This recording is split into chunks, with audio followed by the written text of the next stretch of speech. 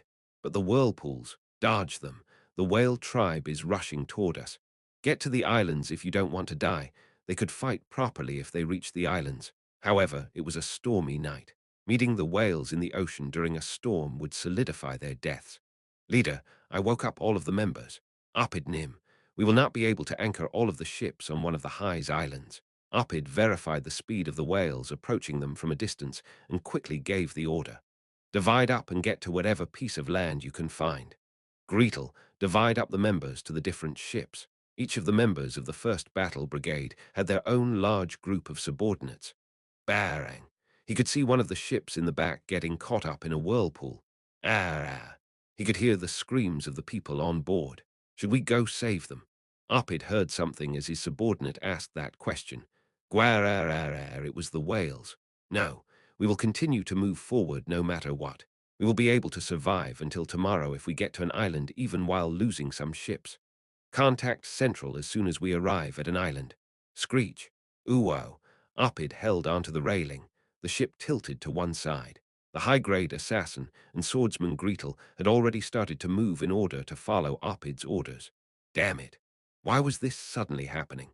Upid held on to the railings tighter after seeing the silhouette of an island in the distance. He did not have time to think about which of the 15 Highs Islands that one was. Another whirlpool. Upid was now swearing. There were many whirlpools in between the islands. It was difficult to see them in the distance because of the rain. It looks like we will all need to split up. Do what you have to do to safely land. The whirlpools were placed so that multiple ships could not pass through at once. The tens of ships divided up to head toward the different Highs Islands. Barang crash. Upid turned around. One of the mid-sized ships had been damaged. He could see a humpback whale roaring to the side. Hurry up. W, we are almost there. The navigator felt the tip of Upid's sword on his back and shouted back. They avoided a large whirlpool and could barely see one of the Highs Islands. Upid gave an order as soon as the ship docked by the island. Everybody hurry out and get into formation. Upid's subordinates quickly rushed out of the ship. Upid watched the other ships avoiding multiple whirlpools and turned his gaze toward the island. It was a beach with a small sandy area. He could see a small forest behind the sand. Upid immediately headed for the forest. This was an island located between the eastern continent and the western continent. Nobody lived on these islands. Although his mind was chaotic after seeing the whale tribe, he still needed to quickly inspect the forest and find a good location. It will be difficult for the whales to get past the whirlpools as well. Upid started to walk faster with a slightly relieved mind. It was the moment he entered the forest. Rustle. Upid stopped walking. Rustle, rustle. It was the sound of someone walking. Upid faced forward. It was at that moment. He could see a golden light. Slice that golden light, cut through one of the trees. He could see a person in between the golden lights. It was a woman with black spiderwebs on her face. The woman was laughing as she sent out more golden lights. A sword master. Upid let out a groan. At that moment, the other divided members of the brigade started to hear odd noises. Gia-ra-ra-ra-ra. They heard the roars of animals and could see people with vertical pupils that were characteristic of feline animals appear in front of them. Ran, who was on Highs Island 13, started to speak to Mary. I will take care of the assassins. Miss Mary, you can rest. Yes, grandfather. Ran, who had seen assistant leader Greetle, disappeared into the darkness. Cal had his arms crossed as he looked down and started to speak. What a great giant mess. The view from above was quite satisfactory. The night was only just beginning. Chapter 149. Vicious, 4, swee-ish, swee-ish. There were two whirlwinds roaring on top of Cal's palm. Cal felt a presence and turned to see Rayan looking at him. I told you I'm okay. Even after Cal said that, Rayan continued to look at him with a sharp gaze that looked like it could cause sparks. Rayan started to speak. Your arms were shaking just now. Don't use too much of the ancient power. Weak human, you need to do some strength training. What do the ancient powers have to do with strength training? Cal questioned Rayan's thought process before he ignored Rayan in order to look at the people who were in the invisible barrier with him in the air. Rosalind, Choi Han, and Gashan. The three of them could not say anything as they looked down. Cal looked toward Choi Han and started to speak. What are you doing? Choi Han and Gashan responded to his question. Rosalind slowly turned toward Cal as well. Cal's finger started to move. His index finger was pointing down below. How about you go down and fight? The shaman Gashan flinched. He then realized that he had been blankly staring down at the Highs Islands. Yes, I need to help as well. He was the one who had gathered the tiger tribe and brought them over. Gashan put some strength into the hand that was holding his wooden staff. It was at that moment. No, Kalnim, I need to be here to protect you. I don't know when you will get hurt or start coughing up blood again. Choi Han continued to speak. Gashan opened his eyes to look toward Choi Han with a look of disbelief. He is weak. Gashan could see the whirlwinds roaring in Cal's hands. Who was the one to create all of the whirlpools roaring in the ocean between the Highs Islands? Even if he himself, Rosalind, and the dragon had created the storm, those whirlpools were still dangerous. Gashan was in disbelief at Choi Han's story. In fact, he thought Cal was amazing for seriously listening to such a story. Cal started to speak. I may be like that, but I don't think I will cough up blood this time. He's right, Choi Han. The great and mighty Rayan Muru is here. Yes, the great and mighty Rayan is here as well. Choi Han nodded his head at the conversation between the human and the dragon. Yes, I understand. Gashan still had a look of disbelief. There was a hand patting his shoulder. It was Rosalind. Rosalind started to speak once Gashan looked toward her. Mr. Gashan, let's go. I understand. Gashan followed Choi Han and Rosalind down to the islands. Gashan could hear Cal's voice coming from above his head before they split to go to different islands. Choi Han, you cannot destroy the island. Gashan was thinking that Cal was saying all sorts of odd things. At that moment, Choi Han looked up and shouted back, Yes, Calnim, I will be careful. The old shaman just clenched onto his wooden staff. He did not say anything and instead split away from Rosalind and Choi Han in order to head toward the Highs Islands with the tiger tribe. Swoosh! A chilling noise brushed by his side. A whirlwind had passed by him while heading down. The whirlwind soon crashed into the ocean. Bang! The whirlwind dove into the water and started raging inside of the ocean. Gashan clenched onto his wooden staff as he quickly moved down. Oh, Naturenim, please calm my shaking heart. The shaman used that short prayer to calm himself down. Cal, who had sent 2 whirlwinds to block the path of the ships, started to leisurely watch. Thanks to the invisible shield created by Rayan, the rain and wind could not affect him. Although he could not see everything because of the darkness, Rayan's thunderbolts allowed him to get a decent grasp of the situation. Wow! Cal let out a gasp of admiration. Guararara, the large whales roared as they rose up to the surface. Barang, a mid-sized ship's side broke apart after being hit by 3 whales. Cal watched this and gulped. Vicious. Watira and the other whales continued to crash into the ships in their whale form. However, it wasn't that they were doing this without considering their own health.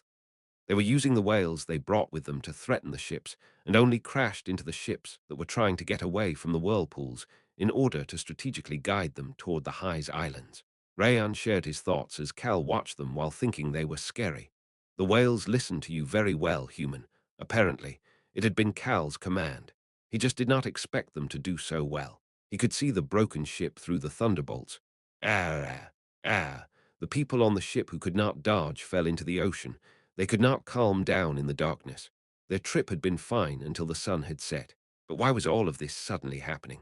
One member flailed in the water and tried to swim toward a wooden plank floating nearby. He thought that doing so would allow him to live. Just a little more, almost there. The member barely managed to reach the wooden plank with the tips of his fingers. He reached out both hands with all of his strength in order to grab onto the plank. It was at that moment. Splash, the sound of something moving in the water could be heard. Sharara, the sound of rain was also present, but the member could not hear that at all. Splash, the sound of something moving in the water became even clear. And no, the member's hand was shaking as he held on to the wooden plank. He felt like his body that was underwater was starting to stiffen up. Finally, the life form that was moving in the water revealed itself. Ooh, it was the cry of a sad whale. The whale opened its mouth toward the member of the organization that had killed their young children. The member could not speak properly as he shivered and faced the wrath of the whale. Ooh. Many whales that came with the whale tribe moved toward the broken ships. It was hell for the people who fell overboard. However, hell was not only in the ocean. There were many people who were even angrier than the whale tribe all around the Highs Islands. See, crazy. Why are the tiger tribe bastards here? Ah. One of the members of Arm's 1st Battle Brigade could not finish his sentence. This island was covered in boulders, tree, and tall grass. The night was not an issue for the tigers to be able to jump around this island with the roughest terrain out of the Highs Islands. The subordinates who were walking behind their squad leader started to step back. Gia-ra-ra-ra-ra-ra-ra, the animal laughed as it ripped the squad leader's arm from his body. Tap, tap, tap. The tigers were lightly walking on the muddy ground. 3 tigers ripped apart the squad leader's body. The gazes of the tigers that had lost their families and fellow tribe members then turned toward the subordinates who were in a state of panic after losing their leader. Wee! An odd noise was coming out of the tigers. One of the tigers stepped forward. Smoke appeared, and the tiger soon turned into a human. The large tiger tribe warrior opened up his arms and started to speak. Kehe, you want to catch our people and take our hides? There were 5 brigades under Arm's Battle Brigade. They had split up by brigade in order to take their subordinates and take out the tigers living in each mountain. With all of these ships being part of one brigade, there would have only been at max 4 tigers to fight against them. There was blood flowing out of the mouth of the tiger that had ripped the squad leader's arm off. He started to shout at the remaining members of Arm with fury. I will take all of your hides off. The 2 subordinates with the squad leader started to run toward the rest of their group. The tiger tribe warrior just calmly watched them run. He started to speak after waiting a while. Time to hunt. The night is long. Wee. The tiger secured the mana disturbance tool in his chest pocket as he stretched his neck muscles. All of the tigers were holding a mana disturbance tool in order to prevent Arm from sending the message that the whale tribe and the tiger tribe had teamed up. The Roan and Breck kingdoms had sent these devices in order to support them. The 3 adult tigers disappeared into the darkness with a tiger's unique, relaxed walk. They did not hide their presences. They let out angry laughters after hearing the screams of Arm's members. On the other hand, there was someone moving very quietly on another island. This was the island with the most diverse terrain of the Highs Islands. Cliffs, a forest, sand dunes, and a swamp. The island that had all of these terrains was currently engulfed in a silent battle. One of Arm's members fell down with a short groan. He was one of the assassin specialists under assistant leader Gretel. He had been the second of the 2 that had gone to investigate. The corpse was carefully laid down on the ground. The servant Ran quietly looked down at the corpse before cleaning the blood off of his dagger with a handkerchief. His son, Beacrox, had packed this handkerchief for him. There was no noise in any of his movements. All that could be heard was the sound of nature, the sound of waves crashing against the shore, the sound of the rain, the sound of thunder. Ran started to smile. He could hear another type of noise. It was the sound of a human moving around. Ran had been the successor to one of the 3 families in control of the eastern continent's underworld. He slowly moved after hearing the quiet noises coming from the people. They should be the newest group sent to investigate after the first group did not send back any information. That was how Ran started to take down assistant leader Gretel's group one by one. Ran was someone who had survived as an assassin for over 60 years. In addition to getting revenge for his family, he still had the ability to teach these youngins the definition of fear. Shhhhhhhh, the sound of grass rustling in the wind could be heard. Ran moved toward the location of the stealthy footsteps. In another island, violence rather than stealthiness dominated the area. This was the island with the flattest terrain. Barang, one of the few boulders on the island, broke apart. Damn it! Upid shouted out while breathing heavily. However, he did not even have a moment to rest. He felt chills on his back. Barang. Another sound of the ground breaking could be heard. He could not turn around. He did not even have the time to think about what had happened to his subordinates. Where did such a crazy beach come from? She was a crazy beach. She was an extremely crazy beach. Ha ha ha!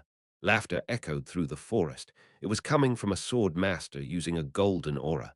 She was laughing while destroying everything in front of her. Upid was the leader of Arm's 1st Battle Brigade. His 1st Brigade was not strong in comparison to Arm's other brigades. However, they knew how to effectively use their individual abilities. That was why they were stronger than the knights of most kingdoms. That was why they were able to strategize to take down a group of tigers in the eastern continent. He had used his standard methods when first going up against this sword master. Duck, it wasn't supposed to be like this. However, this sword master was a crazy person. The sword master was now covered in both black spider webs and red blood. She did not seem to care for defense, nor did she show any fear. She started to laugh even more as she saw blood and rushed toward them. Upid and some of his subordinates had managed to hit her with some arrows. However, rather than wincing in fear, she had rushed toward them even more fiercely. Why is that woman here? There was no way that he still would not know the identity of this woman. He was the leader of Arm's 1st Battle Brigade. He had decent knowledge of the organization's activities. The fake holy maiden that the organization had thrown away. This was that woman. He was certain that this was that woman. Upid was running back to his ship. He could not hide on the island. He needed to escape to the ocean. Based on what he was going through, he could not fathom how the other members were doing. The rain and wind were strong because of the storm, but he felt like he could hear people screaming as well. Wee. At the same time, he could hear the sound of a mana disturbance tool coming from the woman. I need to contact the organization. He needed to get away from the range of the disturbance tool in order to contact the organization. Upid clenched his side and continued to run. Blood was pouring out of the cut he had received from her aura. It was at that moment he heard a voice from right behind him. Do you think you can continue to run and live? Son of a beach. Upid started to frown. He could see the beach right in front of him. He just needed to go a bit farther. Blood is really beautiful, don't you think so? Is that why you all wanted to kill me? She was teasing him. The crazy sword master was chasing behind Upid while teasing him. Upid held back his swearing as he continued to run. He had no choice. A deer could only run away from a predator. He then reached the sandy beach. He saw the ship that was docked at the beach. However, there was a man with black hair standing in front of it. Upid could hear the sword master's voice coming from his back. What the? No fun. Upid took out his sword. Clang. However, the high-grade expert's sword was easily broken by the black sword master's aura. That aura also cut through Upid's chest. The sword master Hannah looked toward Choi Han in a grumpy manner. I will do it on my own. I know. I just came to tell you not to run too wild and destroy the island. Hannah turned around and headed back into the forest without responding. She had killed the leader first as Cal had ordered. It was now time to kill the rest. Choi Han then turned his gaze to the ocean. The small humpback whale Pazitan offered him his back, and Choi Han jumped onto it in order to head to another island. He quietly started to mumble, I can't understand it. Understand what? Choi Han shared his thoughts at Pazitan's question. This was what he had been thinking about after seeing that arms group that was strong enough and large enough to take on any decent knight brigade of a kingdom, but did not have anyone with overwhelming strength. Why are they trying to kill strong people? The whale tribe, the tiger tribe, and the fake holy maiden and sword master Hannah. It was as if they were trying to kill all the strong people in this world.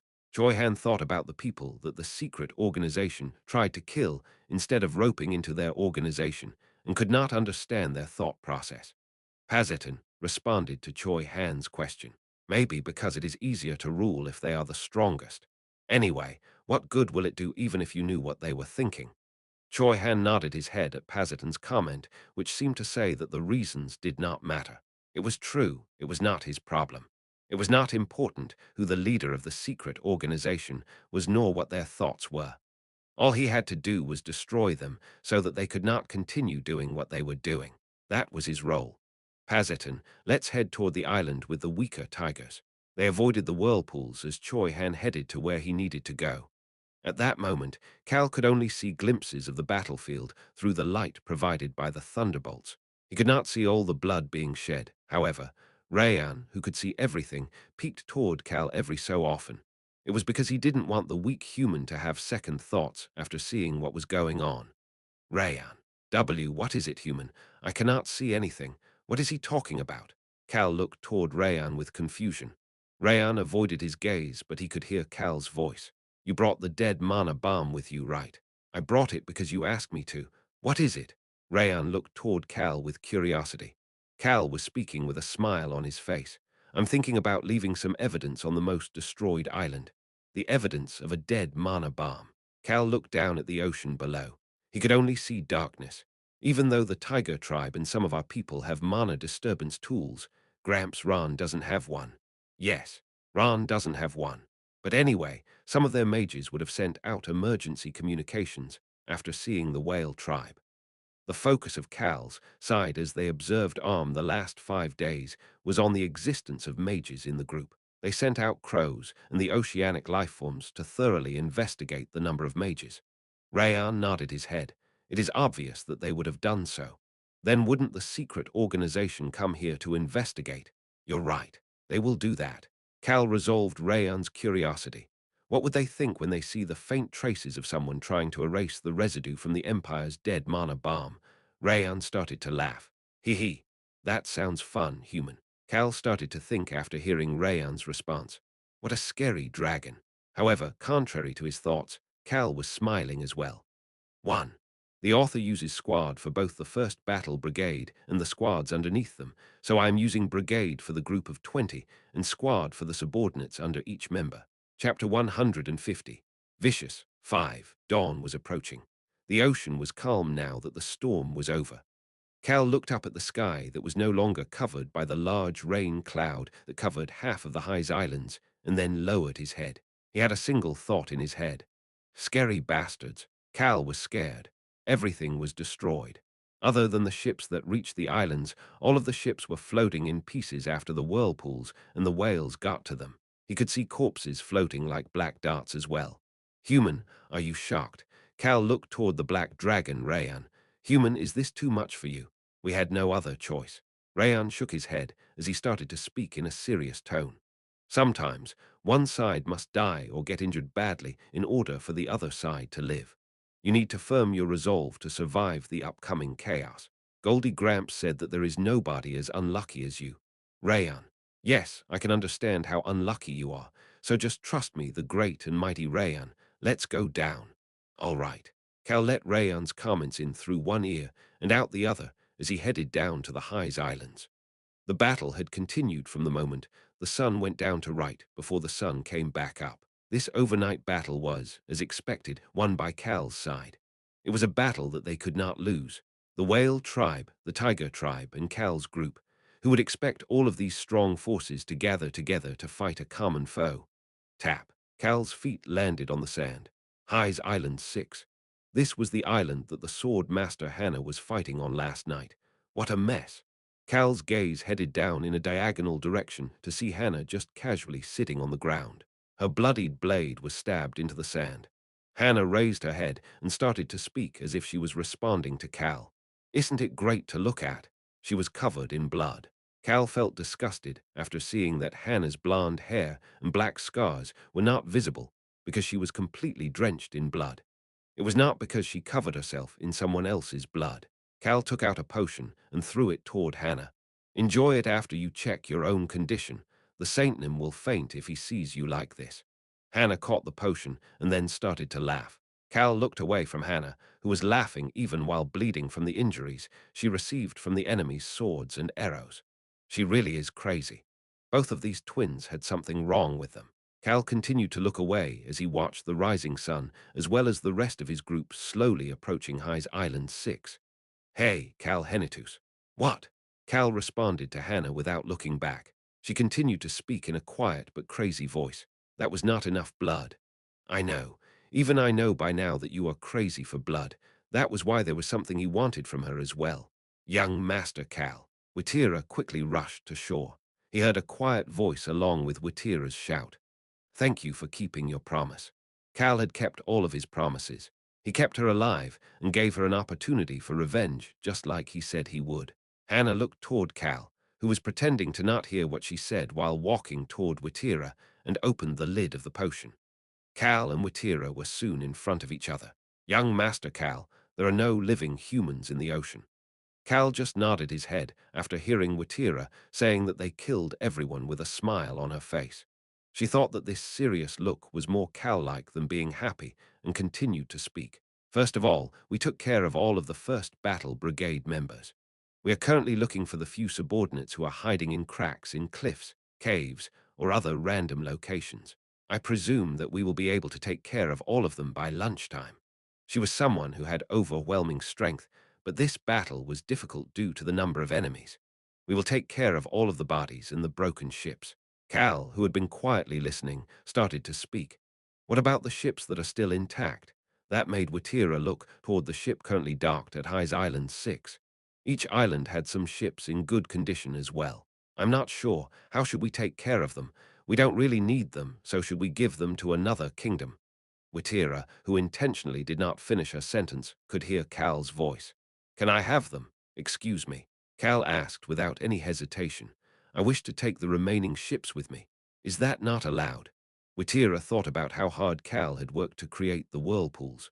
She thought that she could see the exhaustion in Cal's eyes as she looked at him. No, that is fine. We have no use for the ships and would rather give them to you than to another kingdom. Great.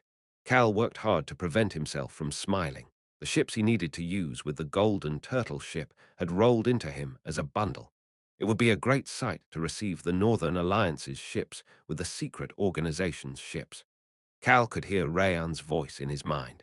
Rayan was speaking into Cal's mind, even though he was not invisible. Human, good job. We got some ships for free. Rayan definitely was getting smarter. Cal casually petted the head of the dragon who was looking at him with sparkling eyes. He then looked toward Rosalind Mary and Ran as he started to speak. How was it? I quietly took care of everything. Good work. Ran had his benign smile on his face as he quietly stepped away. Cal saw that even Choi Han had arrived as he lifted his head up. Caw, caw. He could hear the sound of a crow cawing. Ooh-oh. At the same time, the roar of wild animals echoed through the quiet ocean and the island. It was the roar of the tigers who had lost their families and tribe members. There was both joy, sorrow, and anger in their roars. Cal looked toward the crow that Gashan had sent as a signal that they were done and started to speak. Let's go to Hy's Island 9. Hy's Island 9.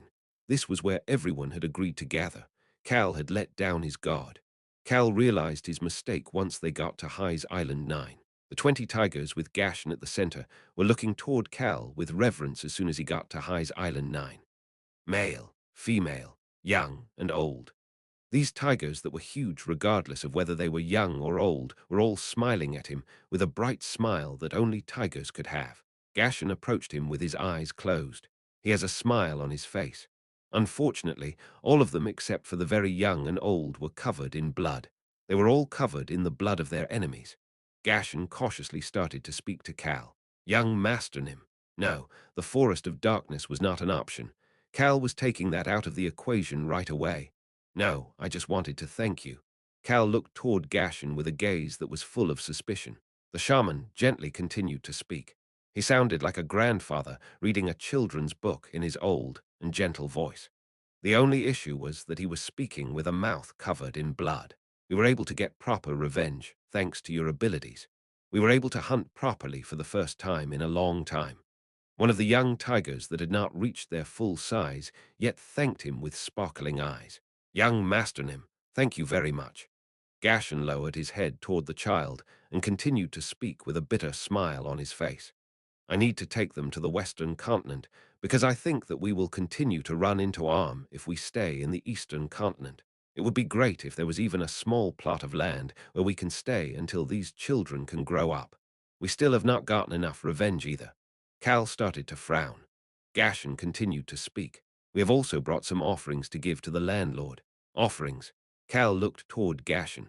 Gashan slowly took a jewel out of his pocket. The tiger tribe is a tactful tribe. Each family gathered their medicinal herbs and precious items when they left their mountains. The corners of Cal's lips moved slightly up before going back down. Ahem. Cal let out some fake coughs. The young tiger started to shout. I brought some items too. The young tiger took out a small bottle from his wide sleeve. These are 200-year-old snake scales that were in our cave. I heard that they can become very strong arrowheads. The tiger tribe seems to be a pretty decent tribe. Cal quietly improved his perception of the tiger tribe. Rayan started to speak in his mind. Human, they seem nice. Right. Cal thought about how the chances of getting even more intertwined with the secret organization would increase if he took the tiger tribe to the Forest of Darkness. However, he had another thought at the same time. And did avoiding things keep me away from these issues? Cal could not avoid the secret organization now that he was involved in the meeting between the four kingdoms and the whales. Cal looked toward Gashin and focused on the shaman's closed eyes as he started to speak. I have a condition. It was at that moment. Ooh, ooh, woo, woo. Cal flinched. What is wrong with this old man? Ooh, ooh, woo, woo. Gashin suddenly opened his eyes. His white eyes were opened extremely wide as he started to raise his hand with the wooden staff in the air. His large body was shaking. This is scary. Cal subconsciously took a step back. It was at that moment. The N nature is speaking to me. Gashin shouted as he continued to shake. Ho! Cal could not believe what was going on. However, Gashin's next words made Cal fix his thoughts. The N nature is telling me that our tiger tribe will have to fight against cold swords next spring. Wow, Cal was amazed. How could there be such a psychic shaman? He started to get the chills. How did it know that I was planning on making the tiger tribe fight against the knights of the Northern Alliance? Cal stared at Gashin, who was starting to calm down. Gashin's white eyes focused on Cal once he finally calmed down. Cal started to speak. That future will become true if you go with me. Are you okay with that? Gashin answered without any hesitation. He didn't even need to ask the others. Our tiger tribe has lived too quietly for these past years. We will happily run wild if it has to do with our revenge. Cal nodded his head. Then I welcome you. Cal reached his hand out and the shaman shook it. The forest of darkness was wide. There was plenty of space for 20 tigers. That is wonderful. Witira has a bright smile on her face as she started to speak.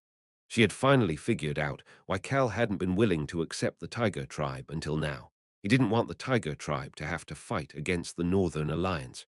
It wasn't as if Cal did not have money. He would not be tempted by the tiger's medicinal herbs and offerings. Witira had heard that Cal was the son of a wealthy family. He was not the type to be greedy for their offerings. If he was a greedy person, then there was no reason for him to put his most valuable asset, himself, on the line to help others without getting anything in return. Witira started to speak. We will help you move the tiger tribe and the ships. This was her way of thanking Cal for helping out without expecting to receive anything in return. Cal naturally accepted her offer. Thanks in advance. Of course. We also have to discuss the sea route issue, the sea route to the eastern continent. Cal had the rights to this route up north that the whales controlled. Cal opened his mouth to respond to that issue. Human. Rayan took the video communication device out of his spatial dimension and approached Cal.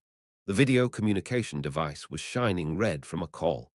Rayan continued to speak to Cal, who started to frown. It is the Crown Prince. Red means it is the Crown Prince.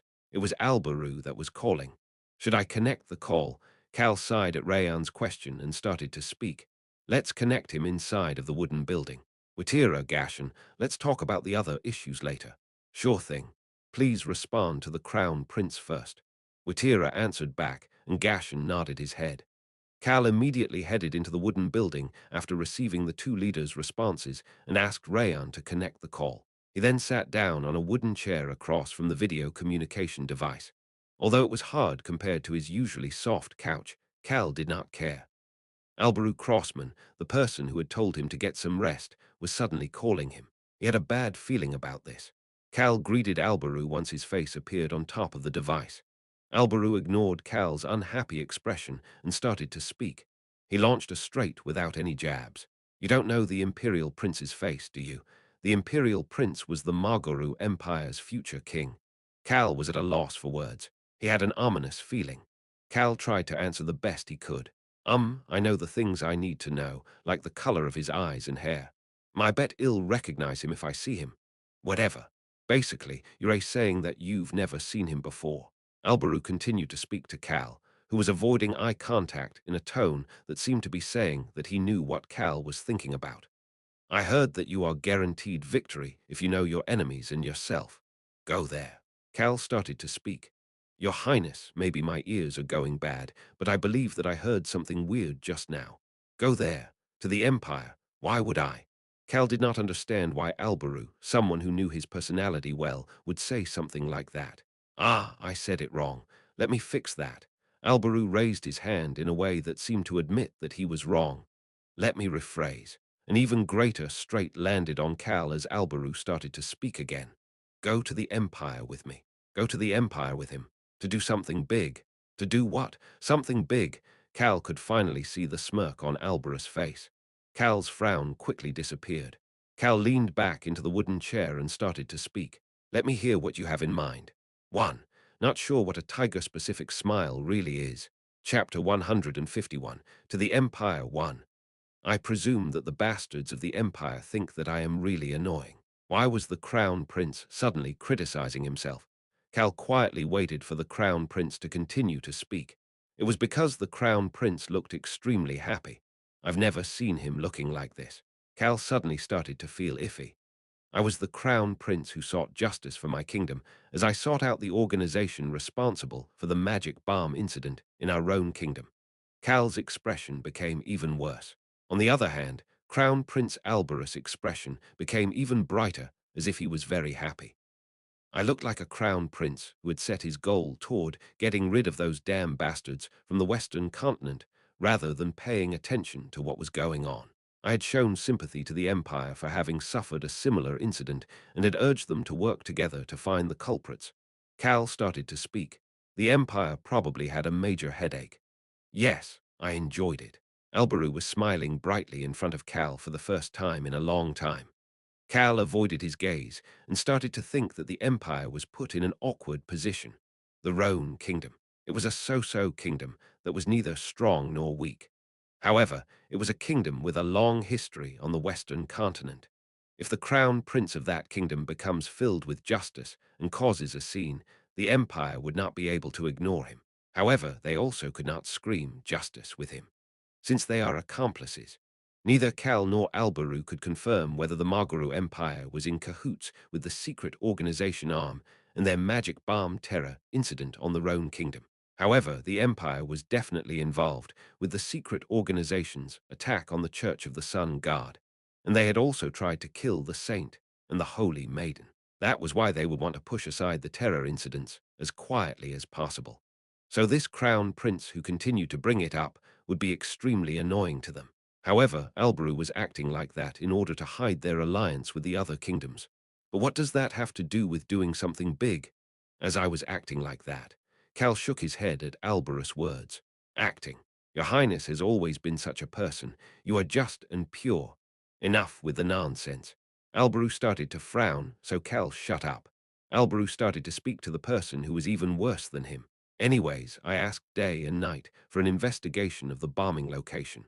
An investigation? Yes.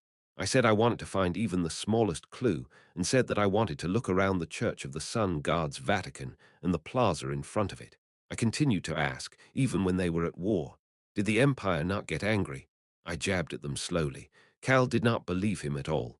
Cal held back his scoff and asked, Your Highness, based on the fact that you have contacted me, I'm guessing that the Empire agreed to your investigation. It has already been a year since the incident. They seem to have agreed while thinking that I will not manage to find anything. Alberu tapped on the table and continued to speak. Wouldn't it be great to observe some alchemy while we are looking around? No, it was not great at all. He had been having a bad feeling ever since his back started getting itchy. Isn't the Empire in a bad mood because they lost a castle to the Whipper Kingdom? They are. That is why I think they are trying to change the focus of the citizens by talking about how they are cooperating with us to investigate the terror incident. Alberu looked right at Cal as he continued to speak. The Empire probably took everything of value in the name of investigating. Right, I suppose so. Are the Saint and Holy Maiden well? They are. Cal suddenly had a thought and stopped responding. He then started to smile. Your Highness. Yes. Alberu looked at Cal, who no longer seemed frustrated, and urged him to continue. Are you thinking that there may be some hidden treasure at the church? You don't think so? Absolutely not. Cal was almost certain that there would be something. This was his intuition as someone who has read fantasy novels for many years. The Church of the Sun God had survived as the official religion of the Empire for hundreds of years. They were bound to have hidden some of their precious treasures somewhere. The Empire had yet to destroy the buildings of the church that were not affected by the bombing incident. Rayan, who had been quietly listening in the corner, started to speak in Cal's mind. Human, are we treasure hunting? I'm very good at treasure hunting. Cal started to smile even more. even if the saint was kind of clueless and the holy maiden had negative feelings about the church. Wouldn't they at least know about any secret compartments? Cal could hear Albaru's voice as he organized the thoughts in his head. 5 to 5. I'll take the 5. Cal's gaze headed toward Albaru. I'm being very generous. You are not going to turn the treasure over to the palace. I'll turn it over and get some money. My personal finances are lacking after paying for all those potions. Rayan's voice echoed in Cal's mind once again. Human, you and the Crown Prince are smiling the same way. You're even laughing like that again. Cal sat up straight and asked the Crown Prince a question. When is it? December. They said that we should come to celebrate the end of the year with them. I guess they want to show off their wealth. Wealth? Isn't the Empire currently hiding their strength? The Empire had hidden their core strength, including alchemy, even in their war with Tunka. It was not even funny. Anyway, we are heading to the Empire at the beginning of December. It was currently mid-November and the beginning of winter. Cal prepared to turn the video communication device off and said his goodbyes to Albaru. I will see you at the capital, Your Highness. As expected, Albaru hung up as soon as he heard Cal's response. This crown prince never seemed to change. Cal moved faster than the others with Rayan and Choi Han with him. He was currently meeting with his father in his office in the Henitus castle. He had not been here in a while. Father. Yes. Count Daruth could not stop smiling after seeing his son for the first time in a long time. The Count believed that Cal had been living like a hermit at the villa in Harris village until he traveled to another kingdom to do the Crown Prince's bidding. You see, I speak at ease. There was a reason Cal came back here before the others. I plan to bring some people I know to our territory, people I know. He was naturally talking about the Tiger tribe. It would be difficult and annoying to hide them because of their number and size. Count Daruth saw the seriousness in his son's face and started to speak. How many people? Approximately 20. They are poor and pitiful people who lost their home. Are they a family? Yes, sir. Count Daruth started to think. Early winter. People wandering around without a home. He was sure that these people were wandering without having been able to harvest anything in the fall. There are some adults, as well as children and the elderly. Count Daruth's frown became deeper after hearing Cal's words. He was thinking about how these pitiful people were shivering while looking for a new home. Count Daruth took a sip of tea to calm himself. He looked toward his son Cal after the tea warmed him up a bit. He understood why his son would want to bring them here. His son really was a big-hearted man. Cal observed Daruth's response and said in the most pitiful tone as possible, Father, that is why I hope to let them immigrate to Harris village. Will that be okay? It was the lord of the territory's decision whether new residents could move into the territory. Cal was being cautious because he was not bringing just a few guests. Instead, he was giving them a residence in their territory. But I'm sure he will allow it. He thought that Daruth would not object based on his personality. The Count slowly started to speak. That is a bit difficult. Cal flinched. Excuse me. He did not expect Daruth to say no. He did not expect it at all. Count Daruth continued to speak at that moment. Harris village is the most northern part of our territory. The Northern Alliance is expected to head down in the spring. Count Daruth considered himself to be a selfish person, however. He still showed warmth to the people in his territory. That is why I plan to move the current residents of the North prior to the spring as well. We can't leave the residents in a dangerous location. Clack. Daruth put down his teacup on the table and continued to speak. Bring those people to the castle. I will give them a place to stay. Cal observed Count Daruth without being able to say anything. The Count started to speak again after seeing Cal's condition. You do not need to worry about anything else. Our territory has a lot of mines and is developed in the arts, so we have never been wary of foreigners. The castle has also gotten bigger since we reinforced the castle walls. I can even help them with their monetary needs. Father. Cal cautiously cut off Count Daruth, who sounded like he would continue to speak, and responded back. They are the Tiger tribe. They are Tiger tribe beast people. Count Daruth looked toward his son while wondering why he was suddenly talking about the Tiger tribe. Father, the people I am bringing are from the Tiger tribe. Cal generously explained to Count Daruth, who seemed to be confused. They are very strong. They are a great addition as we prepare for war. I am thinking of bringing them over because they are wandering without a home. Count Daruth started speaking after a long time. You did well. Yes, sir. Cal happily accepted the Count's praise. Father, the restoration of Harris Village is completed, but we do not have any residents living there. The Tiger tribe wants to be around a forest as well. I think it would be great if we gave them the village as a new home. You're right, you're right. The Count nodded his head multiple times as he answered. There was a different kind of smile on his face now. Rayan, who was watching the father-son duo chat while remaining invisible, started to speak into Cal's mind. Human, the Count is smiling like you do when you are scamming people. It is amazing. It is very similar. Cal paid no attention to Rayan's words and acted as if they were background music. The Count gave his son an order as the lord of the territory. I will leave that to you. Yes, sir. Cal chatted with the Count about some other things as well before getting up. Count Deruth started to speak again as Cal headed for the door. Show your face every so often, even if you are busy. Your mother and siblings are waiting for you. I understand. I will try to spend the beginning of the year here. Good. Cal walked out of the office. Kim Rak-soo, who had become Cal. As someone who did not have any blood relatives for a long time, these conversations always made him feel a bit awkward. However, he did not have time to continue to feel this type of awkwardness. Cal visited the tea shop in the city for the first time in a while. The fragrance of tea with poetry, it was the tea shop run by the Flynn Merchant Guild's Billows. A worker had been running it ever since Billows left for the capital, but it still remained in the same location. And today, the owner had returned to the shop for the first time in a while. Long time no see. Have you been well, young Masternim? Billows' piggy bank-like face was full of joy.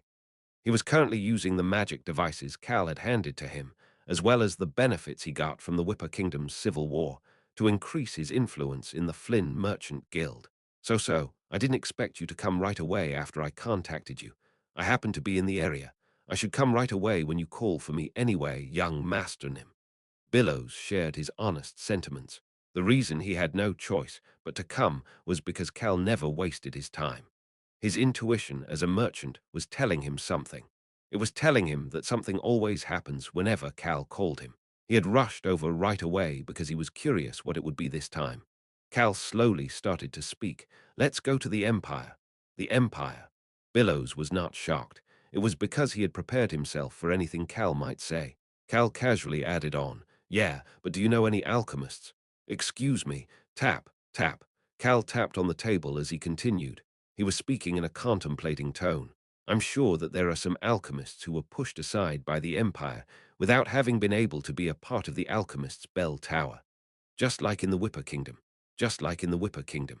During the time when the magic tower ruled the land, there were mages who had walked away from the magic tower after seeing the cruel experiments and oppression of the people, as well as some who were kicked out after asking the magic tower to change their methods. Although the alchemist's bell tower was pretty quiet right now, they were also conducting cruel experiments. There were bound to be people who could not stand such experiments and acted out or walked out on their own accord. Cal watched as Billows slowly opened his mouth. Billows started to speak. Although I do not know of anybody, I will find someone. Yes, that's the type of response I like. It was easy to talk to Billows.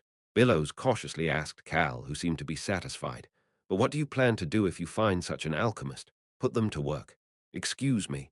Cal ignored Billows' question and said what he needed to say. Do you know where to buy ingredients for alchemy? There are a lot in the Empire. Then buy a lot of the things I tell you to buy. Yes, sir. Rayon started to speak in Cal's mind. Human, are we making that pillar of fire too? The 1,000-year-old ancient dragon had a significant amount of knowledge in alchemy as well. Iruhaben looked at the liquid that created the pillar of fire and started to speak. The humans made something quite entertaining. Iruhaben was currently researching in his lair after getting intrigued. Cal planned to get everything he needed while he was in the Empire. Human, this sounds fun. There was no reason they couldn't make it when the Empire could. Chapter 152. To the Empire, too. Then should I head to the Empire first? Yes. My plans will correspond with His Highness, so you can move accordingly as well. The Crown Prince was advertising his visit to the Empire to everyone. There was no reason to hide it, since his actions would make the citizens of the Roan Kingdom believe that he was a just prince. I understand. Cal ended this short meeting after seeing Billows nod his head without asking anything else. The two planned on having a long conversation in the Empire's capital over drinks. This was because they each had a lot of things to do. Cal started to move quickly. First of all, he needed to take care of all of the documents related to Harris Village before the Tiger tribe arrived. Basin, long time no see. Yes, Hyang Nim, his younger brother Basin, whom he had not seen for a while, was now very involved in the territory's administration. Although Count Deruth had said that Cal was in charge of this Harris Village situation, he still put Basin by Cal's side. I can report things to Basin like this once he becomes the Lord. Cal was planning on not doing much, but should there be a reason for him to report something, he felt relaxed that he could report to Basin like this. That was why Cal's expression was calm as he handed Basin the documents. Here, these are the documents I created. Thank you, Hyang Nim. I'm happy to be able to support you like this. Support. Father did not tell you to support me. He told us to work together. Cal sighed at Basin's statement. He was thinking that his father had stuck Basin with him because he was worried that Cal would not take care of things properly. It means that Basin is that trustworthy when it comes to administrative tasks. It should mean that Basin's status as the successor was further solidified. Basin looked at his brother, who was casually drinking tea after handing him the documents, and started to speak. Hyang Nim, yes. Basin was touching the papers Cal had prepared, people who had lost their home. Furthermore, they were the strong Tiger tribe. Cal Henitus had brought them to their territory. Basin was amazed by his brother's level of sympathy and resourcefulness. Hyang Nim, I am currently working hard to learn about the workings of the territory. I believe that our territory has much more to offer than just marble, and so I plan to make the territory wealthier and sturdier. Cal liked Basin's mindset to become the lord and make money. Great. I will continue to cheer you on. Thank you, Hyang Nim. I really hope to show that to you in the future. Basin's stoic face seemed quite passionate. Well, no need to show it to me. No, I need to do so. Hyang Nim, I need to show you that I am quite a useful person for the territory. Cal looked toward Basin with shock. Basin stopped talking after seeing Cal's expression. I guess I am quite lacking compared to the people around Hyang Nim. That thought made Basin's expression stiffen up. He then heard Cal's voice. What the heck are you talking about? Basin Henitus, you are already a vital part of this territory. Do not have such thoughts. Cal was flabbergasted. Where else would you be able to find a great future lord like Basin? Cal waved at Basin in order to say that he did not want to hear anything else as Basin clenched the papers in his hands. Yes, sir. I will work very hard. He gave an energetic response before leaving Cal's study. Cal watched Basin's back with satisfaction before standing up. Rayan slowly appeared and asked him a question. Human, what? Do you plan on becoming the Lord? What nonsense are you saying now? Don't say such a scary thing. Rayan tilted his head in confusion, but Cal decided not to think about it any more as it was giving him the chills. However, Rayan, who was invisible, asked him internally once more as Cal headed to meet Countess Violan. Human, what does a lord of a territory do? Can you travel a lot? Why is he being like this? Cal ignored Rayan and looked toward the Countess. Violan, who still did not have even a single hair out of place, started to speak to Cal. Your face seems so skinny. You're heading to the Empire with His Highness. Yes, he seems to need my help for the investigation of the magic bomb incident. Cal flinched a bit at Violan's gaze that seemed to be looking right through him. Countess Violan casually asked, Does His Highness often give you difficult tasks? They are not too hard. Is that so? Countess Violan started to smile. Then I am relieved. What? Cal could not tell why he was getting a chilly feeling when looking at the Countess. He hid his confusion as he started to speak. Mother, is Mueller currently resting? Mueller, the dwarf and rat tribe mixed blood. Cal had heard that he was resting in the castle after completing the ship.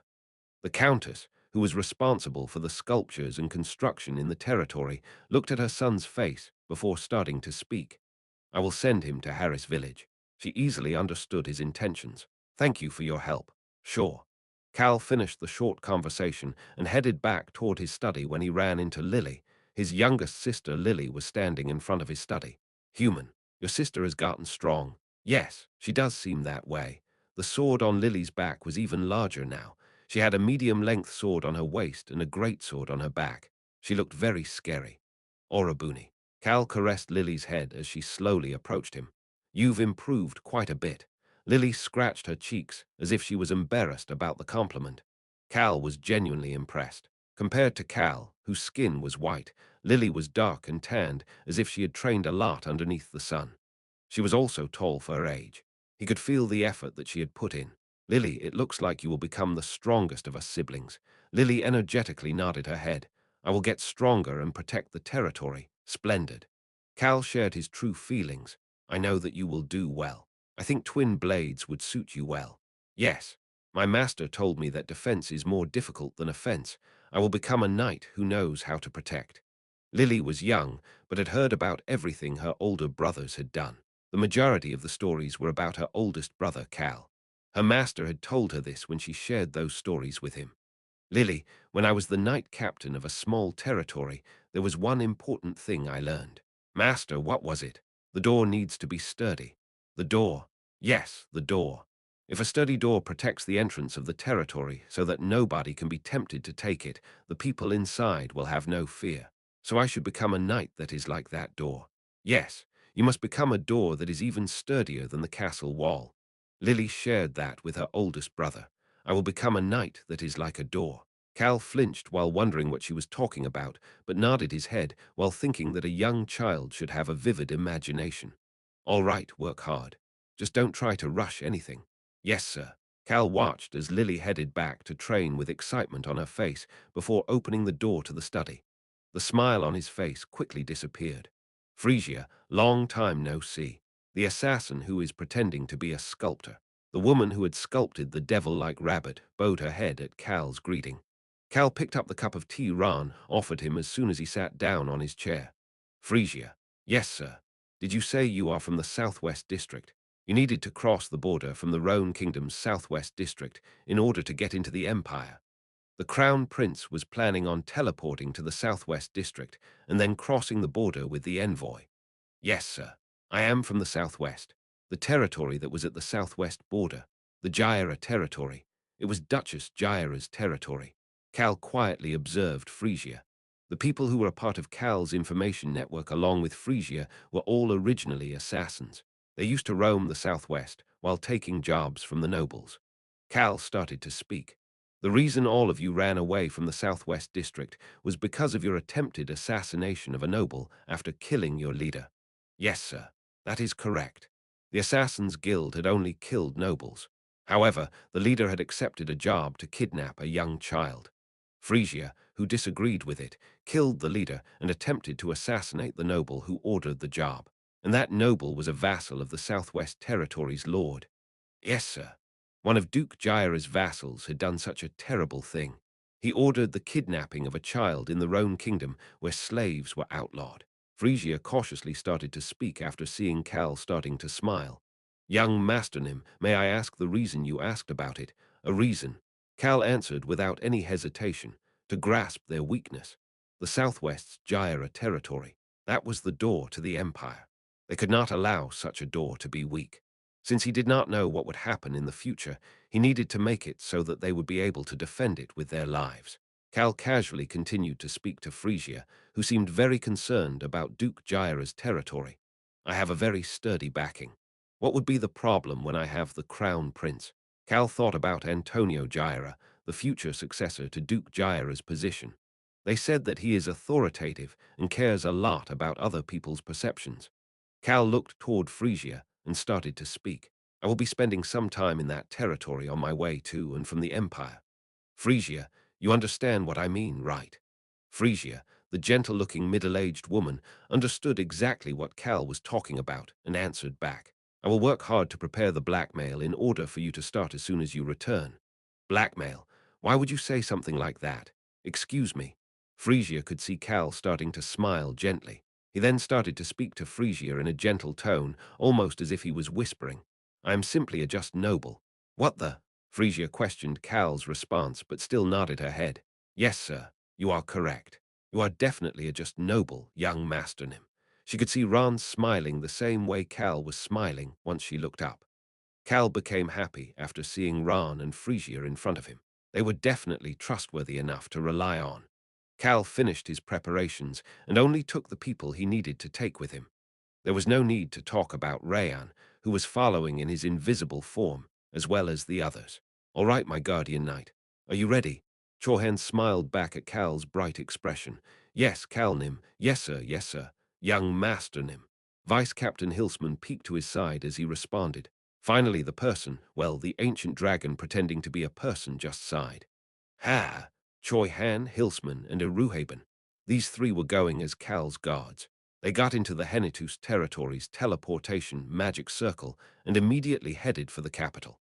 Cal could see Albaru and a diplomat waiting for him once he arrived at the capital. The crown prince opened up his arms and welcomed Cal. Young Master Cal Henitus, thank you for coming. I thought that you would be the best choice to accompany me to the Empire. Cal lightly hugged Albaru as if he was honored and started to speak. Your Highness, although I may be lacking, I am glad that I will be able to help out the kingdom. The middle-aged diplomat who came with Albaru started to speak with a satisfied expression after hearing Cal's response. No wonder His Highness thinks so highly of you. Your thoughts for the kingdom are deep. Thank you for thinking of me so highly. As a noble, it is only natural to think about the kingdom and its citizens at all times. The diplomat who was the leader of the envoy was satisfied with Cal's response. The diplomat started to speak. I came to see what kind of person His Highness wanted by his side, but it looks like there was no need for me to come. Albaru had personally recommended Cal Henitus for this envoy. Since Cal was just the son of a common noble, the diplomat had come to inspect Cal. Cal and Albaru made eye contact with each other at that moment. The Crown Prince confidently responded back. He is young Master Silver Shield. I told you that he is a noble person and that there is no need to worry. Young Master Silver Shield. Cal started to frown. That is true. I saw that silver shield with my own eyes. That was really amazing, young Master Cal. It was nothing. I just used some of my worthless power. Bad. How could you call it worthless? I hope the chance to see that shield again appears in the future. Ha ha ha. There was warmth in the diplomat's gaze, as if he was looking at the future of the kingdom. Cal smiled as well and touched the back of his head. So weird. Why is the back of my head getting cold as I listen to this diplomat talk? The back of Cal's neck continued to feel chilly, even though he was thinking that there will be no reason for him to use the shield again in the future. Chapter 153. To the Empire 3, however, things progressed smoothly despite Cal's chilly neck. Human, standing still is fun too. Cal slightly nodded his head at Rayan's comment. Of course, standing still is the best. A mountain is a mountain, and water is water. Cal followed the envoy around with the crown prince in the center like the water of a river running down the path. Naturally, the people who were taking the role of his guards moved around with him. At that moment, a low-ranking official approached them. Young Master Calnim, we will soon move to the teleportation magic circle. Why did he come here to tell me this? Cal found it odd that this official came here to tell him this, but thanked him for his generosity nonetheless. I understand. Thank you for letting me know. Of course. That is why His Highness is telling you to come to the front. Excuse me, excuse me. Cal asked and the official asked back. The official looked at Cal, who was blinking in confusion, and continued to speak. Did you not hear about it from His Highness? I'm not sure what you are talking about. The slightly flustered official looked to the front, and Cal's gaze headed to the front as well. There was the Knights Brigade that was protecting the envoy with the main character, the Crown Prince, standing behind them. Albaru and Cal made eye contact. Albaru was smiling brightly. Cal flinched. Young Master Cal, hurry and get up here. Albaru motioned for him to hurry, and the official let out a sigh of relief that he was not wrong as he looked toward Cal. Let's head up there for now. Cal and his guards slowly approached Albaru. Albaru smiled while looking at Cal, who was casually walking up to him, even though the Crown Prince had called for him while being surrounded by high-ranked officials. Your Highness, did you call for me? Yes, you will go to the teleportation magic circle with me. Cal held back his concern while seeing Albaru pretending to be nice and asked, to the palace's teleportation magic circle. No, this time we will be heading to the teleportation magic circle by the castle wall. I plan to show the citizens the procession of our envoy. Ha, really? Albaru's thoughts were obvious in Cal's mind. Albaru was currently known as the Crown Prince, who would not let go of the investigation of the terror incident. Furthermore, every administrative task that he was involved in ended with positive results. Such a talented individual was also focused on justice. That just crown prince was heading out at the Empire's invitation. He was heading out to find the truth. Next to him was Cal Henitus, the hero of the terror incident. There was no way that the crown would let them go stealthily. Cal was already starting to get annoyed. However, Alberu pretended to not know what Cal was thinking as he started to speak. He'll be able to see the citizens look for young Master Silver Light again. Ha ha ha, young Master Silver Light, young Master Shield. Cal hated those nicknames. However, Cal agreed that this was the right move by the crown. He responded to Alberu. I cannot compare to you, your highness, the star of our kingdom. Isn't that so? Cal respectfully asked while looking at the other officials who nodded their heads. Of course. His highness is the star of the kingdom, as you said. Young Master Cal. Star. I really like that phrasing. Half of this envoy was made up of nobles who followed Alberu, while the other half was a mix of lower-ranking nobles who used to follow other princes and officials, originally from neutral noble households. The lower-ranking nobles and neutral nobles could not help but be wary of Alberu as his power continued to grow. So they each added on at least a word of flattery toward him. Cal had a smile of satisfaction on his face as he watched Alberu's facade of a smile start to twitch. At that moment, the voice of one official reached his ear. Young Master Cal, you seem to be someone His Highness cherishes a lot.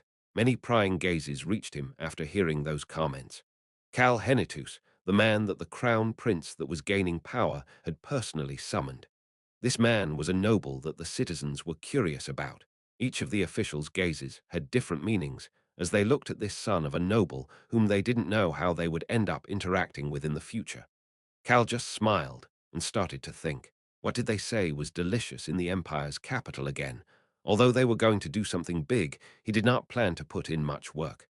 The crown prince then ordered the envoy. Let's go. The envoy started to move. Cal used the teleportation magic circle in order to arrive at the Gyra territory. Ftahum, ahum. He ignored Alberu, who was trying to hold back his laughter. Rayan's voice echoed in Cal's head. Human, the child with the replica of your shield will probably grow up well. He will become a success. Cal frowned before quickly smiling again. The cheers for the envoy and the crown prince was amazing. However, there were voices in there shouting for young Master Silver Light as well. Don't they ever forget? The worst part was when a young child shouted out, I want to be a cool person like you, young Master Nim. His dad had lifted him high in the air so that he could get a better look. The two of them made eye contact, and Cal subconsciously blurted out, You won't be cool at all if you are like me. The child's pupils started to shake. Cal realized what he had said, and Alberu was holding back his laughter. There was also the child's father who became nervous. Cal looked toward the father and said whatever came to his mind. Take after your father instead. Only your parents are cool enough to hug you and lift you up like this. The father was touched, while the child became excited after hearing that his dad was cool. Doltero, the diplomat in charge of the envoy, was satisfied with Cal's response. Cal shut up after that and followed the procession into the teleportation magic circle. That was hard. Acting without a purpose was not to Cal's liking. However, there was a purpose now. Cal's expression turned to a respectful, noble young master. There was a group bowing their heads to the crown prince's envoy. It is our honor to meet with His Highness, the crown prince. There was an old woman in front of the group. Cal could see her white hair in a bun without a single strand of hair sticking out, reminding him of Countess Violan. This was Sonata Gyra, the almost 80-year-old daughter of the founder of the duchy and the current leader of the dukedom. She was known as the woman with iron blood and as a woman of misfortune. Her husband, as well as her only son and his wife, were assassinated. The former duke had lived a long time. That was why the determination for a successor did not happen until his oldest children were in their 50s. As a result, all sorts of things happened as in Marquis Stan's family. Sonata's husband, her son, and her daughter-in-law all died in a carriage accident. The only ones to survive were Sonata and her grandson Antonio, who were not in the carriage at the time. That incident that happened less than a year after Antonio was born was what gave her the nickname of Woman with Iron Blood. In the end, only Sonata was left as the successor. Sonata, the youngest of her siblings, was the last one standing. As the only remaining heir, she rose up to the position of Duchess, and unlike the Stan family, she chose to embrace the remaining bloodline. She then groomed Antonio to be the future duke. Long time no see, Duchess Gyra. Your Highness, I believe that we have not met since you visited the Empire last year. Alberu nodded his head at Sonata's words and looked toward Antonio Gyra. He looked neat and tidy. These words suited Antonio very well. He slightly bowed toward Alberu. It is an honor to see you again, Your Highness. Thank you, young Master Antonio. Sonata pointed to Antonio. I will guide you right now, but Antonio will be responsible for Your Highness and the envoy until you depart tomorrow. Alberu casually asked. It looks like young Master Antonio will soon take over the household. The white-haired woman started to smile. Isn't it only natural to do so? The Gyra territory followed the second prince. The future duke of that territory was going to be responsible for Alberu, the crown prince. Her intentions were to give Antonio an important task and build relations with the crown prince in the process. However, the Gyra family still had not let go of their support for the second prince. That is the way of the world. Cal understood Duchess Gyra's actions.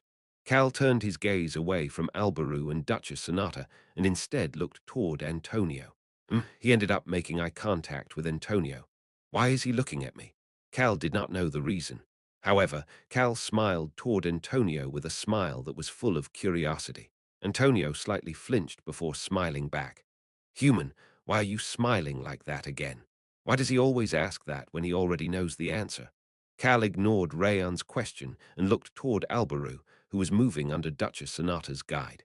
Cal slowly left the teleportation magic circle and prepared to move to the Gyra castle. Other than the crown prince, who was being escorted by the Duchess, young Master Antonio was responsible for the rest of the envoy.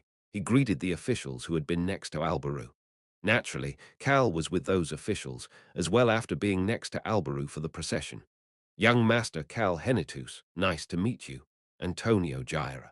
He reached his hand out to Cal Henitus after greeting the other officials. The normal Antonio would not take the initiative to greet someone from a family of lower rank. Antonio was someone who moved based on how people scored on his personal standard. In that aspect, Cal Henitus gets a pass.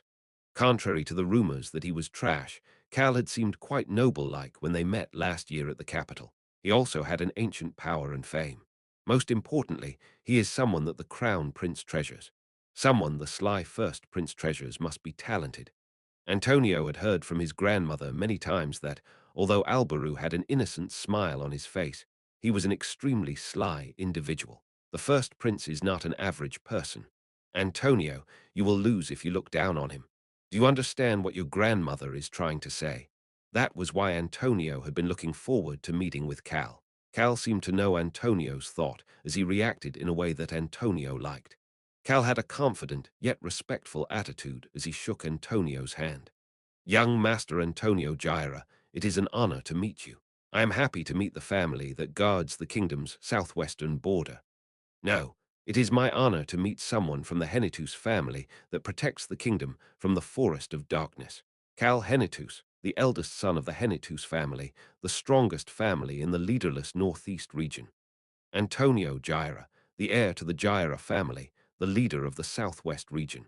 There were many gazes pointing toward them. However, the three knights who suddenly surrounded Cal made the others unable to hear what they were discussing. Cal stealthily whispered to Antonio, I hope that we can make some time to chat over some drinks. A chat? Antonio's eyes clouded over as his gaze moved toward Cal. Cal responded back with a bright smile. Yes, a fun conversation. It really will be a fun conversation. Only for me, though. Cal noticed that the way Antonio was looking at him had slightly changed. Young Master Cal, you are a bit different than I had heard. Are you talking about the rumors that I was trash? Antonio shrugged his shoulders and did not respond to Cal's question. However, he started to think as he looked at Cal. They said that he was good and just, but he seems to seek power as well. In the end, nobles were all the same. Antonio remembered what his grandmother had told him when she officially announced him as the heir. Antonio, the nobles I have seen are all similar. They all move for their own selfish reasons. But I believe that is human nature, not just the nature of nobles. Antonio only half agreed with her statement. He whispered back to Cal, I'm always open to conversation. Antonio then let go of Cal's hand. Cal stepped back as well, and the two of them ended their conversation. Cal looked at Antonio walking away and started to think. I need to act like a just noble who cares about the kingdom during our conversation. The birth of a hero.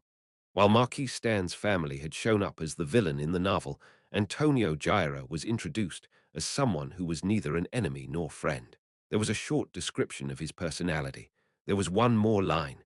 However, all of that stemmed from his pride as a noble. Antonio was a complicated yet simple person. Cal held back his smile and headed to rest in his designated room until the Crown Prince called for him. There were knights standing in front of Alberus' room. These knights were all undercover dark elves. Why are you smiling like that?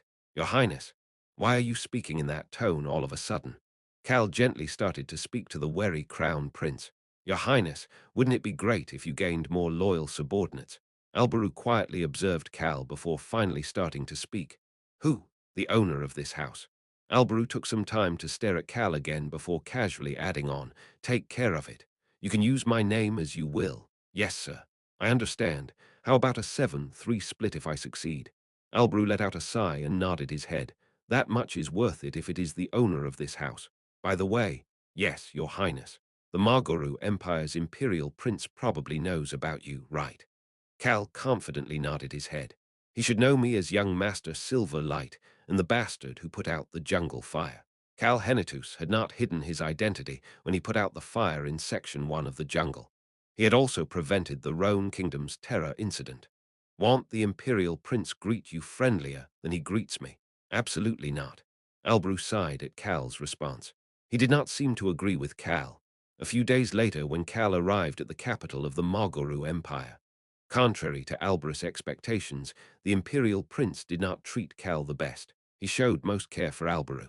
However, Cal was only second to Alberu. Oh, I have heard stories about you.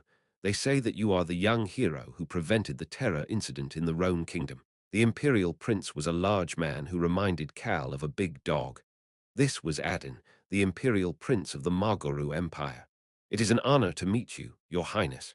Yes, yes. I am happy to know that there is a hero like you in the world. Happy my ass. Cal was now certain. This sociopath-like bastard in front of him considered him to be his greatest enemy after Alberu. Cal could tell. Human, he is smiling while giving off a cold vibe. Exactly. Cal agreed with Rayan's assessment. However, Cal responded back like an embarrassed yet just individual. Not at all. I am not a hero. I just did what anybody would do. Cal, who was acting like a good person, had arrived at the Empire's capital for the first time. 1. It's a Buddhist sutra that I am not really sure why it was used in this situation. Chapter 154. Rolling in by the vine, 1, ha ha ha. What a wonderful attitude. I wish I could speak with you more, but I do not have the time. Imperial Prince Adin laughed out loud before walking past Cal with a disappointed expression. Cal respectfully bowed as Adin casually added on, I hope we get the time to chat during the celebration. Absolutely not. Cal did not have any desire to chat with this Imperial Prince. He'll just quietly stay on the terrace. Cal made up his mind as he watched Imperial Prince Adin walk away. There was a combined welcome for the envoy, as well as the end-of-the-year celebration after they conducted their investigation. Cal was planning on quietly staying on the terrace during the celebration. He heard Rayon's voice at that time. Human, that Imperial Prince Punk seems to be about as strong as our cowardly vice-captain. Who? Cal started to smile. Imperial Prince Adin. The man laughing like an idiot and had used alchemy to cause all types of issues was a high-grade knight. At least that was what people thought. But he is actually a highest-grade knight. Vice-Captain Hilsman had gotten stronger to the point that he had reached the level of a highest-grade expert. However, the fact that Adin was at the same level meant that he was talented. How entertaining. Cal had read many stories about the Imperial Prince in the novel. However, he did not know as much about the Imperial Prince as he knew about Choi Han or Alberu. Imperial Prince Adin was not a main character in the first 5 volumes. Cal was quite intrigued by Adin, who seemed to be hiding a lot of things. However, I can't just get close to him because I'm curious. Cal planned on simply quietly doing his thing and moving out. Rayan started to speak in his head. Human, there is a person who feels like someone from our family over there. Cal's heart dropped. What? Family? Cal was anxious. Is it another dragon? Was that even possible? Cal hid his anxiety as he urgently looked around the people who came from the Empire to greet them. He started to speak at the same time. Haben, what is it, young Masternim? Are there any people here? Are there any people similar to you here? Cal ended up turning around to look at Aruhaben. He could then see Aruhaben giving him a, what is this unlucky human saying now? Type of gaze. At that moment he heard Rayan's voice. Human, isn't he a cat? The red-haired guy in your 9 o'clock direction. Cal turned his head in that direction. He could see a knight with red hair. Iruhaben turned toward the knight as well and chuckled as he started to speak. Young Masternim, did the little kid tell you? The family Rayan was talking about were on and hung. The ancient dragon started to speak as if he was amused. He seems to be quite strong. The gold dragon Iruhaben took a half step forward to stand right behind Cal. He made sure he was close enough that nobody else could hear before he started to whisper. The cat tribe does not like to appear in the world. They also specialize in assassinations. The cat tribe was well known in the eastern continent, however, not as well in the western continent. They lived stealthily while avoiding other people. Furthermore, they were talented in assassination, stealth, and information gathering. Iruhaben continued to whisper in a curious voice. Do you think he's trying to kill someone? Is that something I want to know? Cal felt his ear starting to get cold after hearing what Aruhaben had to say. He learned something useless again. Let's forget about it. Cal decided to forget about it. However, things ended up twisting in a weird way. This is where young Master Cal Henitus Nim will be staying. The servant from the Empire pointed to one of the rooms in the tower next to the tower Albaru was staying in. The servant then introduced himself and the people around him. You can leave all your errands and random needs to me. These individuals are the knights who are assigned to this tower, young Masternim. The 5 knights bowed and briefly introduced themselves. The red-haired cat was among the group. It would have been impossible to tell that he was a cat if Rayan had not told him. This. Cal avoided the cat. We will not assign any guard to your door as you have brought some guards with you, young Masternim. However, we will assign some knights if you would prefer us to do so. No, there is no need for any more of them. Cal rejected the servant's offer. Then please call me if you need anything, young Masternim. Sure. Cal sent the servant away and entered the bedroom. He heard Rayan's voice at that moment.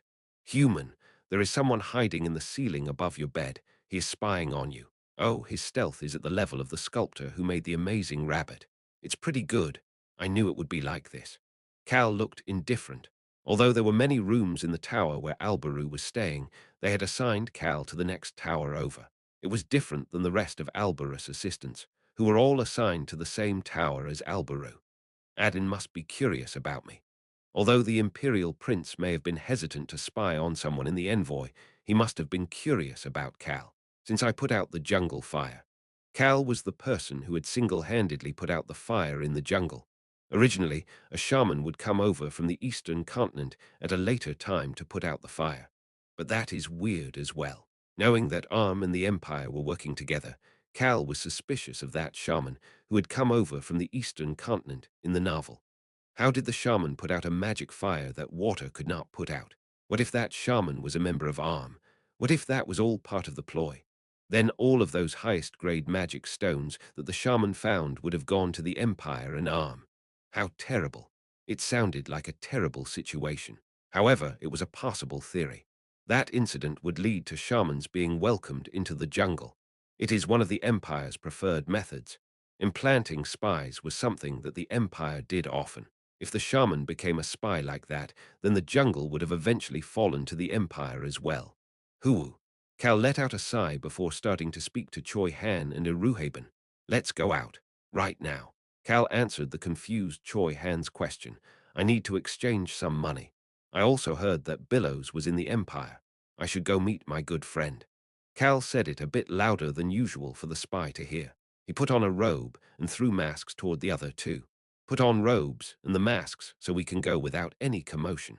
Cal headed out of the palace with Choi Han and Iruhaben. Although it was annoying, they were able to easily get through the gates as the Crown Prince had given them permission. Although, someone is tailing me. Cal listened to Rayan describe the tale as he leisurely walked toward the Flynn Merchant Guild's location in the Empire's capital. The Margoru Empire's capital. There was a decently sized building near the central plaza. This building was Flynn Merchant Guild's Shop 1. Cal showed his joy to see Billows. Long time no see. Yes, young Master Nim. I am so happy to see you here. I am happy to see my old friend as well.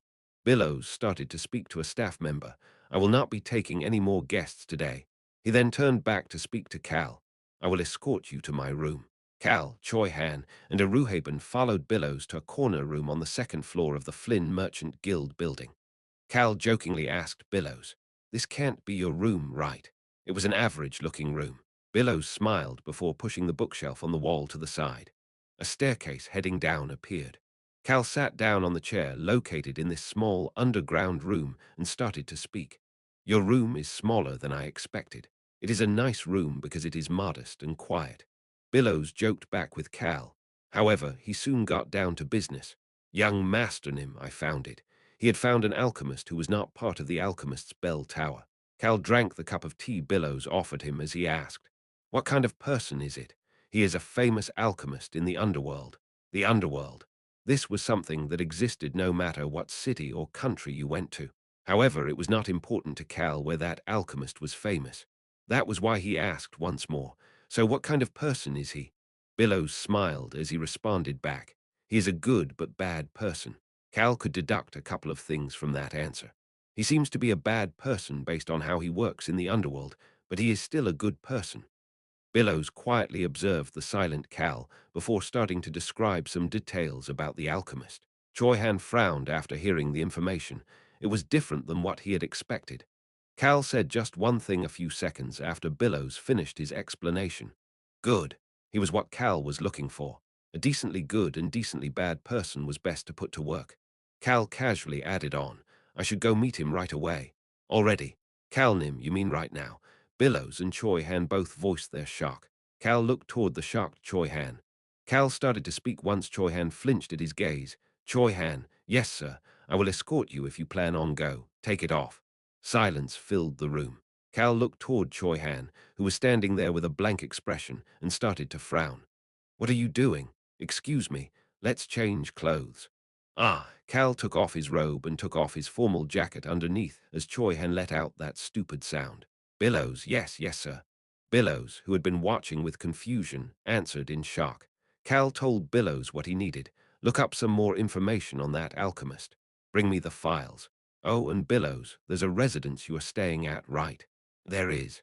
Cal nodded his head at Billows's response and pointed to himself. "Send me there to get some alcohol." "Excuse me." Cal did not respond to Billows, who asked that with a blank expression on his face, and instead looked toward Haben, who had been standing there with a smile on his face. "Haben." "Yes, young Master Nim. Do I just need to switch the two of you?" "Yes." Cal pointed to his and Choi Han's hair as he nodded his head at Aruhaben's statement. "Oh, I thought he was a knight, but he is a high-grade mage Nim." Billows finally let out a gasp of admiration and nodded his head.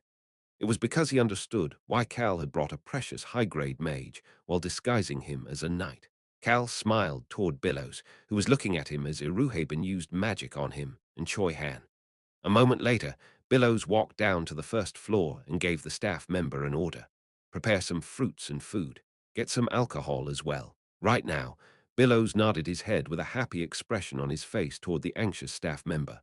"Of course. My old friend, the young Master Nim, is here. We need to at least have a drink." Choi Han. Billows started to speak to the man who was wearing a mask which only made his black hair and black eyes visible. He could see the unique knight's armor between the robes of the man named Choi Han. "There is good wine at my residence. Go get me some." He was sending a knight to go get some alcohol.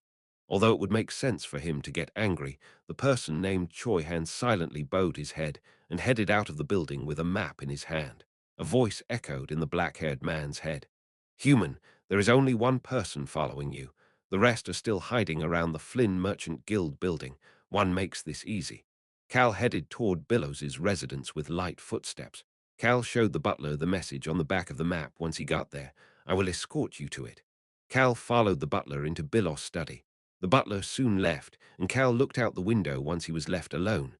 "It is the second floor." The study was on the second floor. A moment later, a person wearing a robe headed out through the window.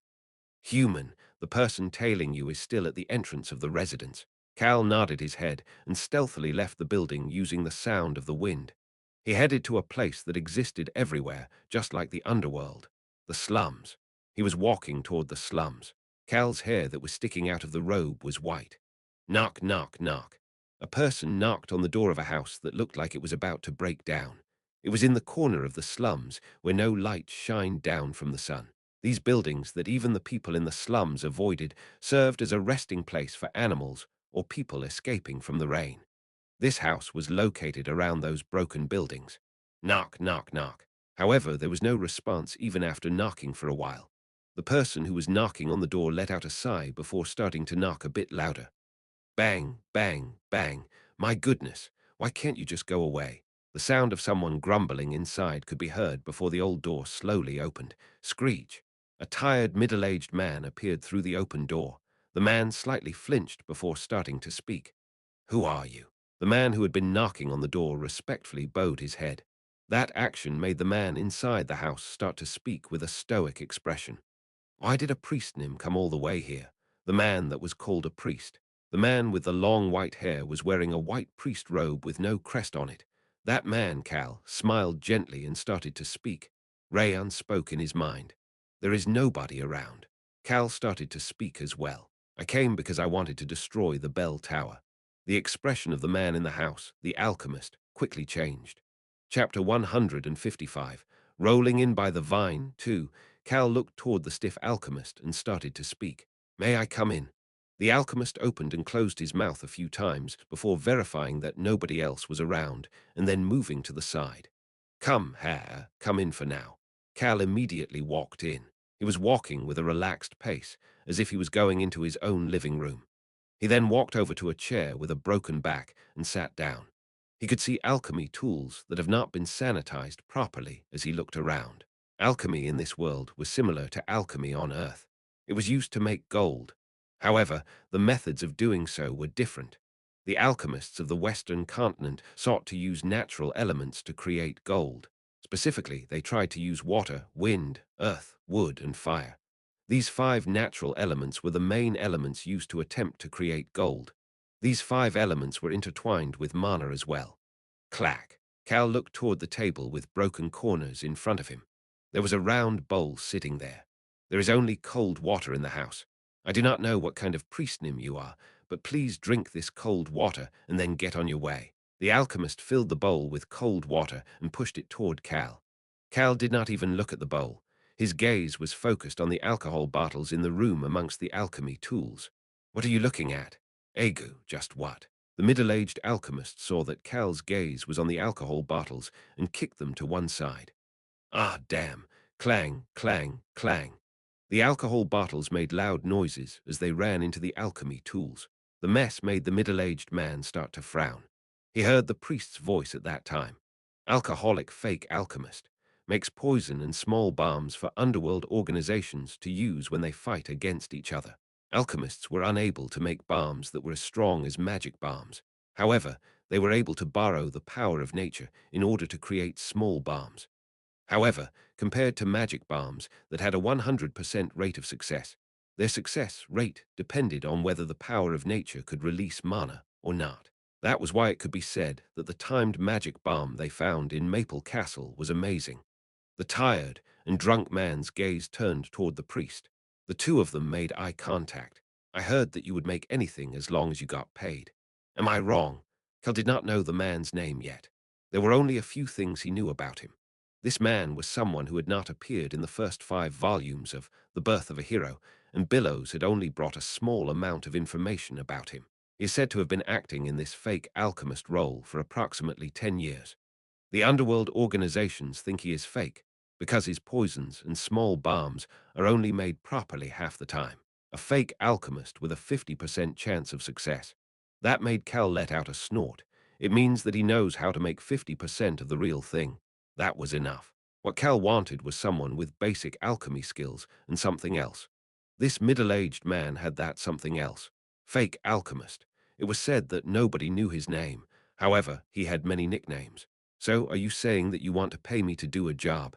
A priest wants to hire me. That is the case.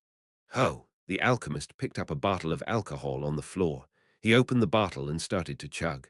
He then wiped the alcohol off the side of his lips with the back of his hand as he started to speak. I've never seen such a crazy priest. Russell. The middle-aged man turned his gaze to the priest, who seemed to be responding to his statement. He then flinched as his body started to shake. Tap. Cal put a small bottle on top of the table. It was full of a black liquid. That Cal could see the alchemist's hands shaking. The alchemist turned his gaze away from the small bottle and looked toward the priest. However, the priest was not looking at the alchemist's face, but his left wrist. There was no hand there. This liquid seems to black like your left wrist, alchemist Nim. The round left wrist was dyed black. It looked like the remains of being charred by fire. This. This is from when I was poisoned as a child. The alchemist quickly covered his wrist with his sleeve. Cal continued to look at the left sleeve as he gently started to speak. It looks like you chose to amputate your hand rather than healing it when you realized how serious the poison was. Cal remembered what Billows had told him. He always complains of pain as he buys alcohol. The middle-aged man avoided Cal's gaze. That is none of your concern, Priestnim. I heard that your body turns black when you are poisoned by dead mana. The people who use dead mana look like they have black spiderwebs all over their body. The ones who are poisoned by dead mana slowly become dyed black as they die. Any human affected by dead mana, including necromancers, suffer intense pain throughout their lives. Just how serious of a poison was it that it is black? I also heard that you suffer from pain every day. The alchemist started to think. He could not allow this to continue. He could not let everything be ruined because of this priest who suddenly showed up. The alchemist stopped avoiding the priest's gaze and turned his head back. At that moment, the priest with blue eyes that were looking at him started to speak. 15 years ago, the alchemist was finding it difficult to breathe. 15 years ago, the alchemist's bell tower said that they wanted to contribute to the empire and took in some orphans and children from the slums. They taught them and made them do menial chores. I think they said the age range was between 5 and 15. 15 years ago. It was a decent amount of time. The citizens of the empire sent tributes to the alchemist's bell tower that they had considered to be terrible, and now the personal disciple of the tower head is a child from the slums. Some orphans and slum children had shown different levels of success. Then the alchemist's bell tower announced that they had sent the remaining children to the alchemy towers across the empire. People had believed them because successful children from the slums had delivered the news. Cal smiled while looking at the pale, middle-aged man. However, they stopped doing that shoot about 10 years ago. Shoot. Cal was calling that praised action, shoot. Plop. Cal threw a few pages of paper onto the table. This was because 10 years ago was when they started to conspire with the Empire's royal family in order to kidnap the citizens and use them for experiments. Cal tapped on the documents that described this situation as he continued to speak. They no longer needed the children that they could kill without worrying about any consequences. Cal was no longer speaking formally. Although they were both sitting down, Cal was looking at the man as if he was looking down at him. The pale, middle-aged man barely managed to get a few words out. Stop, however. Cal was not someone who would stop just like that. He continued to speak to this pitiful man. And you appeared in these slums 10 years ago. This middle-aged man was supposedly not a part of the capital's alchemist's bell tower. There were a couple other alchemy towers across the empire. If it was 10 years ago, this man would have been young as well. That was the reason Cal focused on this man after listening to Billows's report. This man's 10 years and the 10 years described in the information given to him by the saint. They seemed to be related. Cal observed the alchemist who seemed to be feeling both sorrow and fear as he continued to speak. I hear that the people of the slums, especially the children, like you, and call you Ajasi or even uncle. There were many nicknames used to address this person, as nobody knew his name. That was why Cal had come looking for him. I heard that you spend the remainder of your money after you buy your alcohol to buy food for the children of the slums like this alcoholic alchemist. It was because he always gave them food and healed their injuries. Cal asked the man with the shaking pupils, "Who are you? Who was this person that was acting like a fake alchemist and had amputated his own hand because it was poisoned by dead mana?" The middle-aged man could not respond properly. Chaos, concern, and fear. The man who was full of those emotions, as well as some others, was severely shaking. Cal started to speak again. The bell tower has developed a dead mana bomb. The alchemist's shaking body stopped shaking for a moment. However, his eyes were still shaking as if he could not believe it. I'm sure that it was thanks to the children who died 15 years ago, as well as the people who were used as guinea pigs for the last 10 years. Ah. The middle-aged man let out a noise that was either a cry or a moan and covered his face. He was a beginner alchemist who had run away after finding out the truth 10 years ago. The now middle-aged man felt suffocating fear fill his body. It was the fear coming from guilt. At that moment, the man who felt like he was drowning in a swamp of fear could hear the priest's voice. I plan to destroy the alchemist's bell tower. He heard the priest say one other word. Definitely, definitely destroy it. That sentence roared like thunder through the fear. The man who had curled up moved his right hand away from his face and looked toward the priest. The priest had a scary expression on his face. This indifferent gaze that showed neither happiness, anger, nor support was scary. The priest started to speak again. I will ask you one more time. Who are you? Cal looked down at the curled-up man. He was a bad but good person. Although his skills were so-so, he was someone with a conscience and a sense of guilt and responsibility. He was someone who knew how to regret. He was someone with his own sense of morals. Cal had determined that a church alone would make it difficult when he re-established the Church of the Sun God in the Empire. That meant that he needed another source of power as well. That was why Cal had thought about the Whipper Kingdom's civil war. He thought about the mages in hiding who were not a part of the Magic Tower. They had rebelled against the Magic Tower and gone into hiding. He was certain that there would be alchemists in the same situation, even if there were only a few. He needed to draw them out to the surface. He also needed someone to serve as their leader. This leader figure was the one Cal was trying to put to work. Rayan's voice could be heard in Cal's mind. Human, did this alcoholic experiment on those poor children 15 years ago as well? Who knows? Cal had no way of knowing. They were all pretty much the same to him. He heard the middle-aged man's voice at that time. Ah, Ray Stecker. That is my name. Ray Stecker. A beginner alchemist with so-so skills who had been at the Empire's Southern Alchemy Tower as a trainee for just 1 month. He had said his name for the first time in 11 years. His memories from 11 years ago seemed to pour into him as soon as he said his name. 1 month. They put me, a trainee, in charge of the children of the slums for 1 month. They told me that the children were from the capital. I did not know anything as I looked after them, and he had become close to them. Then I saw an experiment 1 month later. During that experiment, Rye's shoulders flinched. The skinny, middle-aged man's body seemed as if it would fall. He had held the hand of the child he was the closest with. He wanted to save the child. The child's fingernails had scratched the back of his hand at that time, and Ray had been poisoned by the dead mana. The Southern Alchemy Tower tried to get rid of him. He had cut off his own wrist and started to run. He ran like a madman. They stopped chasing him 1 year later, as if they assumed that he had died. I saw what those bastards were doing during that experiment. Ray Stecker, I did not come here to listen to your story. Ray looked toward the priest. I came to hire you. I heard that you do anything as long as you get paid. Those words calmed Ray Stecker down. He then looked toward the bottle of dead mana on the table. He also saw the documents with the bell tower secrets. The priest in front of him was being serious. I will give you as much money as you want. Will you follow me regardless of what my conditions are? Ray Stecker asked in a shaking voice after hearing the priest's question.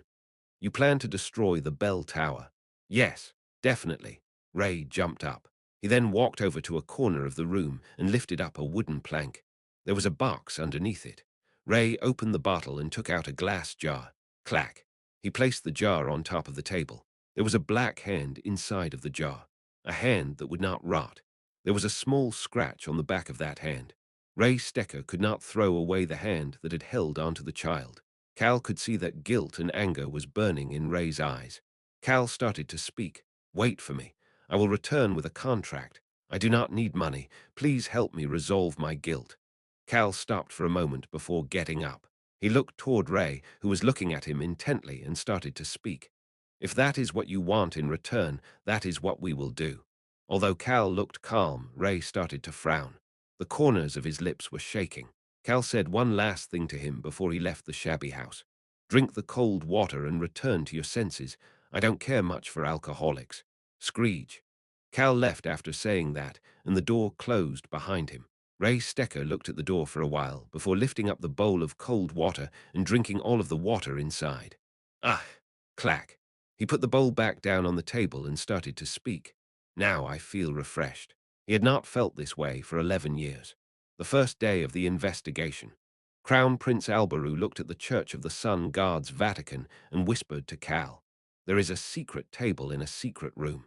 Their extremely friendly-looking position made the guards, secretaries, and servants curious, but none of that was Cal's issue.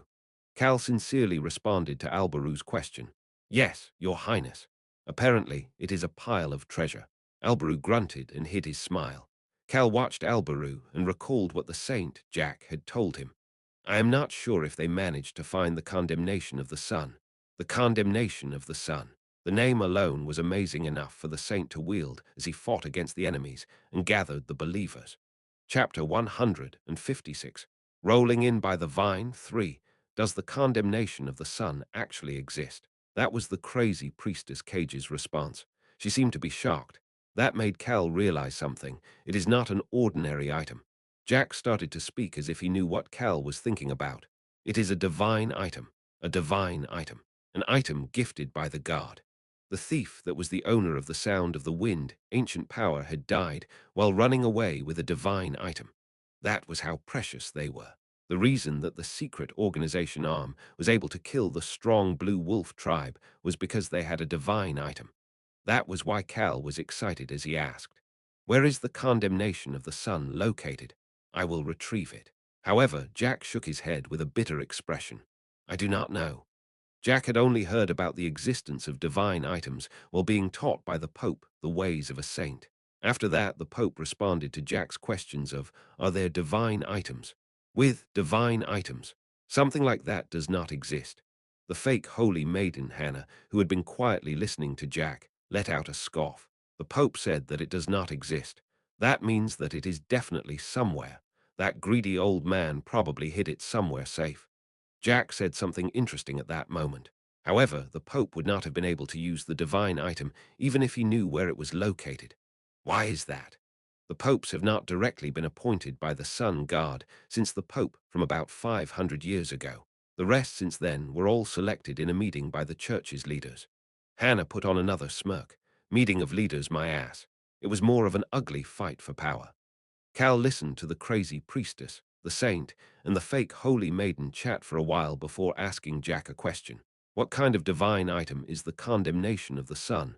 Cal set a goal for this trip after hearing Jack's response. He decided to steal it if he got lucky enough to find it. But I don't really have a way to find it. There was no way Cal would know the location when neither the saint nor the holy maiden knew about it. That was why he added the part about luck. Tap. Cal turned his head toward the hand on his shoulder. "Let's go in." It was the Crown Prince. Cal, the rest of the Roan Kingdom's investigation team, and the Empire's administrators all responded to Albaru. Cal, Choi Han, Iruhaben, and the vice-captain all followed behind Albaru as they headed into the Vatican. There was still evidence of the explosion in the plaza outside the Vatican. Part of the Vatican itself was still destroyed from the magic bomb as well. There was a barricade along the site of the incident, along with a large group of people gathered in the plaza just outside the barricade. Catch those terrible twins who destroyed the church and killed our citizens. The Church of the Sun God is disbanded. A church that seeks power is no longer a church. Many different voices could be heard. Catch and kill those devils who killed the Pope Nim. The Empire does not need the Sun God. The Church of the Sun God that kills people, be gone. The Empire had revealed many things about the Church of the Sun God that they had discovered during their terror investigation. As a result, the Vatican was empty because the priests, as well as anybody else that was involved with the Vatican, were all currently under investigation. The Empire is quite an interesting place. Cal could tell that the Empire's royal family was letting these people do this on purpose. There were bound to be moles from the crown among those people as well. However, Cal did not care about it. Human, let's find a lot of treasures." Cal slightly nodded his head at Rayan's voice. He then lifted his head up. He could see the alchemist's bell tower, which was visible from all locations within the Empire. He could see the tall tower that looked as if it could stab the sun. In contrast, the Vatican was quiet and destroyed. Ah, so thrilling. That was what the fake Holy Maiden Hannah had said. I told Arm about the secret room. It is a location that only the Pope and the leaders know about. A lot of the Vatican's treasures are located there. However, I did not tell them about the secret table inside of the secret room. That is the path to the real treasure. Cal was more serious than ever before. The path to the treasure. He needed to be focused. Cal had already chatted about things with Albaru. Cal Henitus. Let's proceed with the plan on the last day of the investigation. Is it because the celebration is the next day? Yes. We will swipe it when the Empire is busy with the preparations. Sounds great. Then I guess I need to act like a dedicated investigator until then. Cal's solemn expression, as he finished recalling the conversation, made the Empire's investigation squad members stiffen up. Russell, Cal stepped on some rocks that had fallen off the broken buildings as he slowly entered the Vatican. Do we just need to investigate as we want? The Empire's administrator lightly nodded his head at Alberus' question. Yes, sir. However, we ask that you let us know of the location in advance and have one of us with you at all times. Is that so? Whatever. We'll do as you have asked. The administrator let out a sigh of relief after seeing Albaru not getting upset. Albaru divided up the investigation squad and gave some orders. These 5 people, including myself, will investigate the central building. The central building, the eastern annex, the western administrative offices. Albaru distributed the team and pointed to the last building as he looked toward Cal. Young Master Cal Henitus, you and Inspector Ben will investigate the rear garden and the tower with the spire behind it. Cal and Ben made eye contact. Ben was one of Albarus' secretaries who had been named as an inspector based on his investigation abilities. He was, naturally, a disguised dark elf. Cal started to speak. I do not need any other guards as I have 3 of my knights with me, Your Highness. Albaru nodded his head as if that was not an issue. Do as you like. You, Ben, and an administrator from the Empire. 3 knights should be fine for the 3 of you. Albaru gave the order for all of them to start moving. Cal put Ben in front of him and slowly headed to the garden. There is nothing in the garden. The fake Holy Maiden Hannah had said that there was nothing of value in the garden. Cal could see the Empire's administrator smiling awkwardly as soon as they entered the garden. It is pretty ugly, isn't it?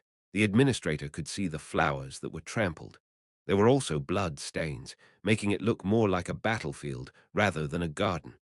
The administrator could not help but smile awkwardly to show them such a terrible sight. Not at all. Cal started to speak to the administrator. It just makes me sad to think about that terrible moment. Ah, the administrator recalled that this young master in front of him was the one who put himself in harm's way in order to defend his kingdom. He leaned his ear toward the just noble's words. I pray that we can find the perpetrators in order to console the souls of the dead as well as the hearts of those they left behind. Those are very touching words. Cal acted like a just noble as he walked through the garden. He could see the tower behind the garden. There was a very small window at the top of it. The administrator started to speak once he noticed that Cal's gaze was on the tower. It is said that there was a heretic when the Vatican was created hundreds of years ago. They supposedly locked the heretic up at the top of the tower. Cal had heard this from Jack as well. It is a building with a staircase leading up to the top and nothing else. It is a pretty useless building. It has not been used for a couple hundred years. That was what Hannah had said as well. But what is going on? Boom, boom. His heart was beating wildly. It had started from the moment he looked at the tower. Cal kept his gaze on the tower as he started to speak. Ben, let us split up and look. I will go toward the tower. Yes, sir, I understand. The Empire's administrator retreated to the entrance of the garden and started to speak. Please take your time. I will be right here. It meant that he would be watching them. Cal did not say anything as he started to walk toward the tower. What is going on, Cal Nim? Choi Han was following behind Cal. Hilsman was with Ben while Aruhaben was with the Empire's administrator. Cal casually responded to Choi Han's question. Nothing, my heart is just beating. Heart. Choi Han seemed to be confused. It was at that moment. It was as Cal got closer to the tower. The moment that he could see the only door into this 15-story tower that looked cold and cruel. Choi Han saw it. Cal Nim, in your hand, he could not say the rest as he looked around. He then quickly moved to Cal's side in order to block the view of the Empire's administrator. Choi Han then pointed to Cal's right hand. Swoosh, a small gust of wind was forming on Cal's right hand. Ha ha ha, low laughter echoed in the area. The quiet laughter was filled with both admiration and shock. It was Cal. Cal could not prevent himself from laughing. Boom, boom, boom. His heart was beating wildly. His feet felt lighter as well. It was the sound of the wind. The sound of the wind was roaring in his mind more than ever before. Cal recalled the information about the former owner of this power, the greatest thief who had stolen a divine item. She was as bold as she was fast. Swoosh, the gust of wind on his hand, kept wanting to fly toward the tower. Human, what is going on? Why are you causing the wind? Are you trying to destroy the tower with the whirlwind? Rayan's serious voice echoed in his mind. Don't do that. I saw your hands shaking last time. The great and mighty Rayan Muru can easily destroy a tower like that if you want. I can destroy the palace as well. Cal quietly responded back. We can't destroy it. Excuse me. You are not going to destroy it. Choi Han asked with confusion while Rayan responded with an oddly disappointed tone. Cal brushed his face with his left hand. He recalled the information Jack and Hannah had told him about the tower. Although they call her a heretic, the leaders get to know the truth. The woman who was imprisoned in the tower was the last real holy maiden. You're right. She supposedly tried to reveal the church's wrongdoings, but she failed and ended up having to live the terrible life of being imprisoned in the tower forever. The Pope tried to brainwash us from an early age that acting like that holy maiden would only lead to a pitiful life. The tower where the last real holy maiden lived. She had looked down at the church from the small window at the top of the tallest tower in the Vatican. Cal remembered the question he had asked Jack, as well as Jack's response. What kind of divine item is the condemnation of the sun? Jack had an awkward smile as he responded back. It is the sun's judgment, although it is hard to believe. He shook his head as he continued to speak. It is supposed to prevent the night, a white night. It is said to bring forth a bright night. The condemnation of the sun, an item that destroys the darkness. It was a divine item that only the Church of the Sun God could own. Cal looked toward the tower again. It is here. The thief who owned the sound of the wind was quietly reaching out to him. It is here. The divine item is here.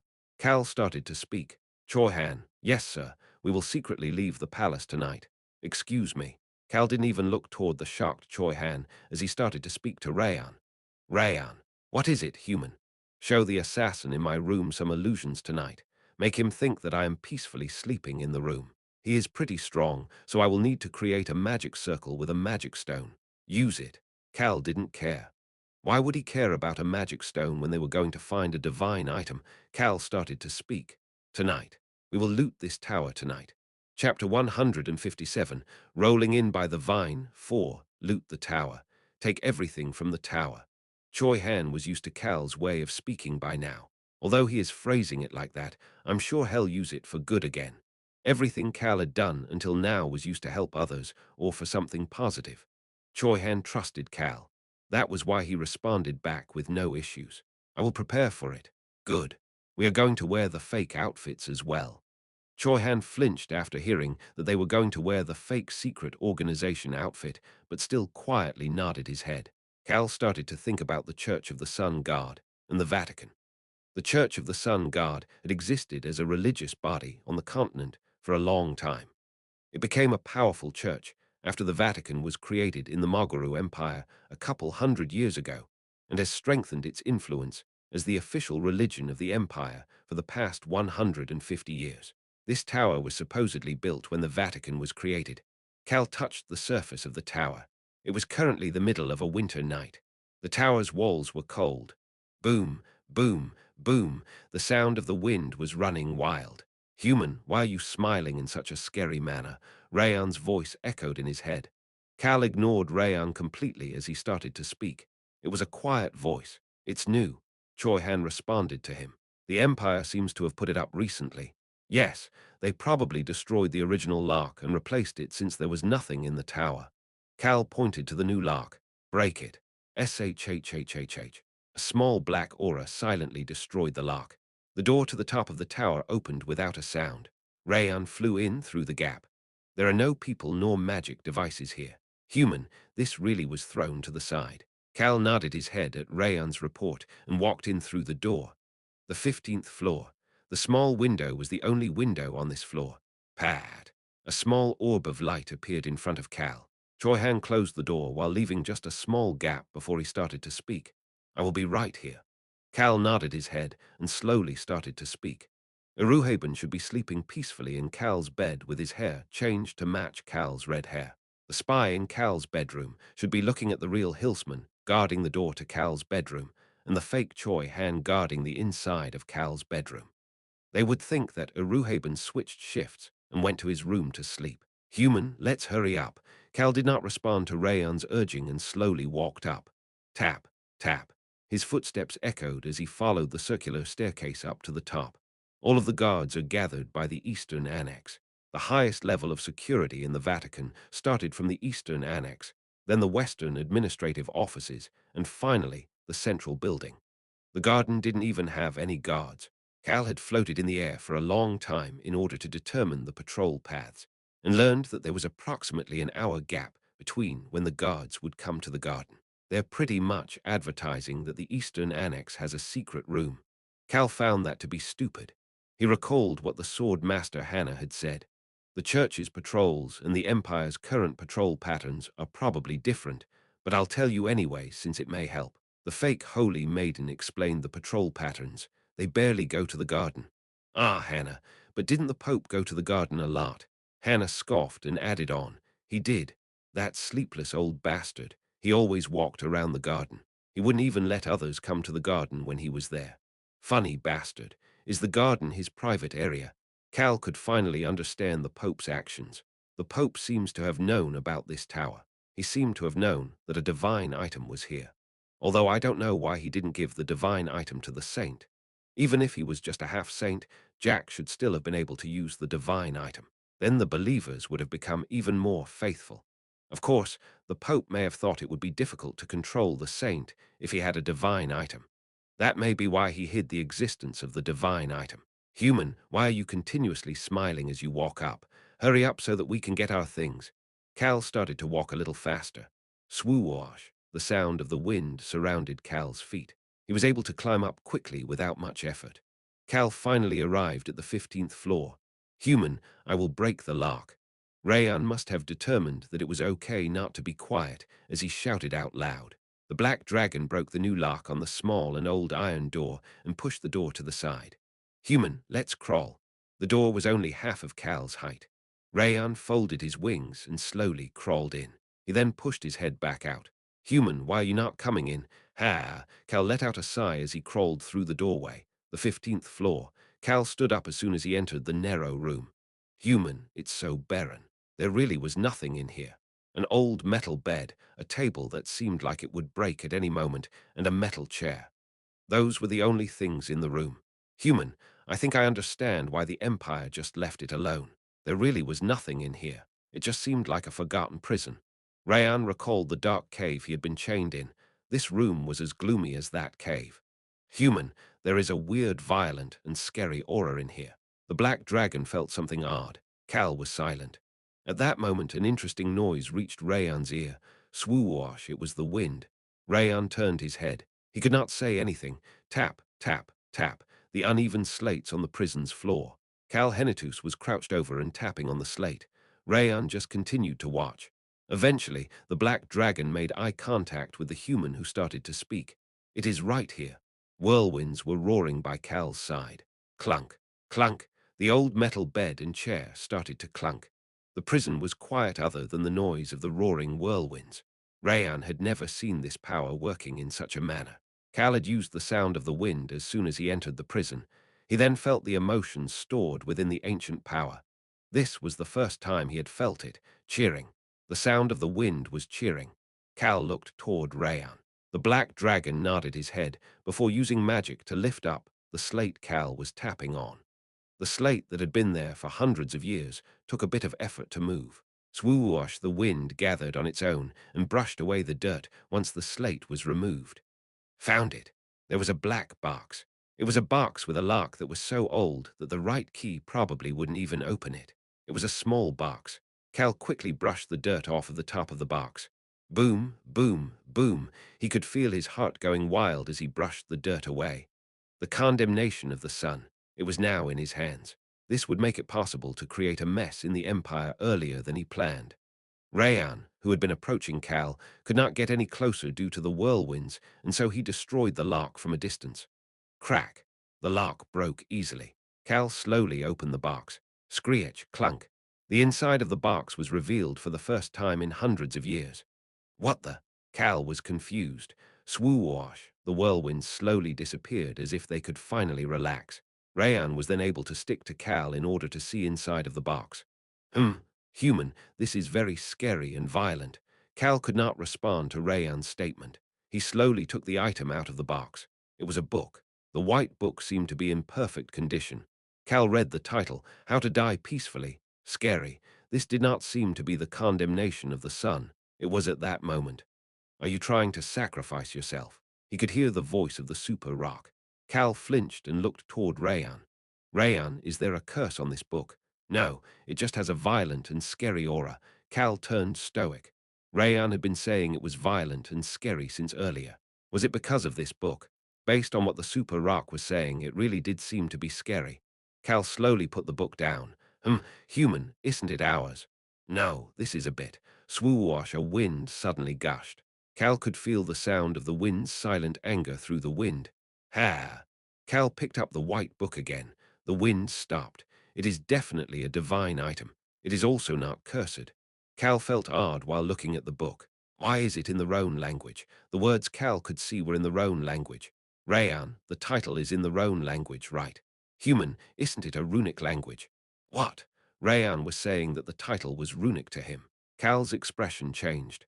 He opened the book without any hesitation. He flipped to the first page. All of the world's life forms are beautiful once they are dead. He turned to the next page. Do you wish to die? Follow me. Come learn about the easiest way to die. Rayan, who was stretching his neck up to see the book, continued to tilt his head in confusion. It was weird. He then heard Cal's voice. Rayan, what is it, human? Miss Cage is part of the Church of Death, right? The crazy priestess Cage. Rayan looked toward Cal with an odd expression. Yes, it has been a while since they had a saint or a holy maiden, right? Yes. Rayan's eyes seemed to be asking why Cal was asking such obvious questions, but Cal just silently continued to turn the pages until he returned to the cover. He could see the name of the author. Author, A Heartfelt Death. This. Cal was flabbergasted. I think this is a divine item of the god of death. It was not surprising that he found a divine item. However, he was confused. Why is this over here? Why was a divine item of the god of death in the prison of the sun god's final holy maiden? Cal could not put the pieces of the puzzle together. Cal put the white book back in the box. He then pulled the box out of the dirt. And what is this? Underneath the box was a book covered on both sides by an iron plate. Cal picked up the iron plates and the book in shock. Thud. The book fell out of the iron plates and landed on the ground. The old book opened as it hit the ground. There were just a few lines of text on the book after the effects of time. Human, this is in the Empire's language. The words were in the Empire's language. Cal, who had learned the basics of the Empire's language for this trip, could read a few of the words. You ducking bastards. They were swear words. Cal had memorized all of the swear words. I hope you all die. They were swear words. The majority of the words that were still legible were mainly swear words.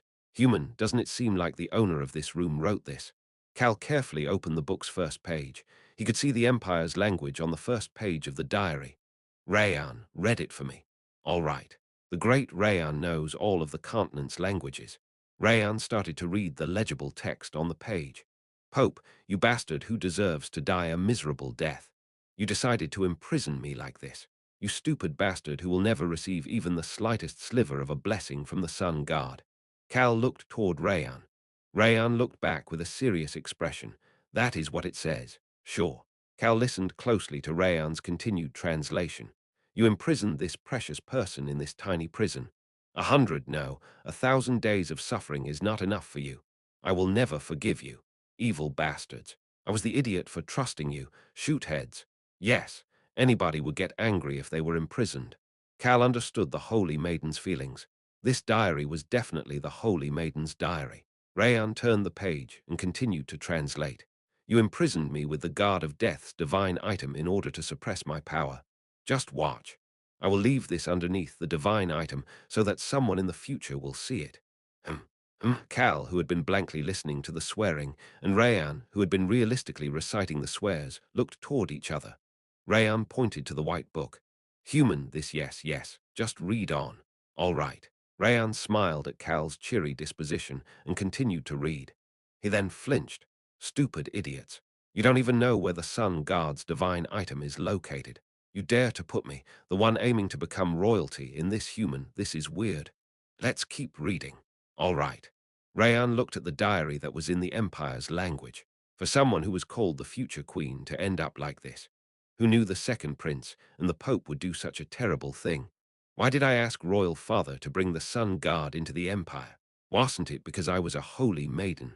That was why I said the Pope. That was why I said that bastard could not become Pope.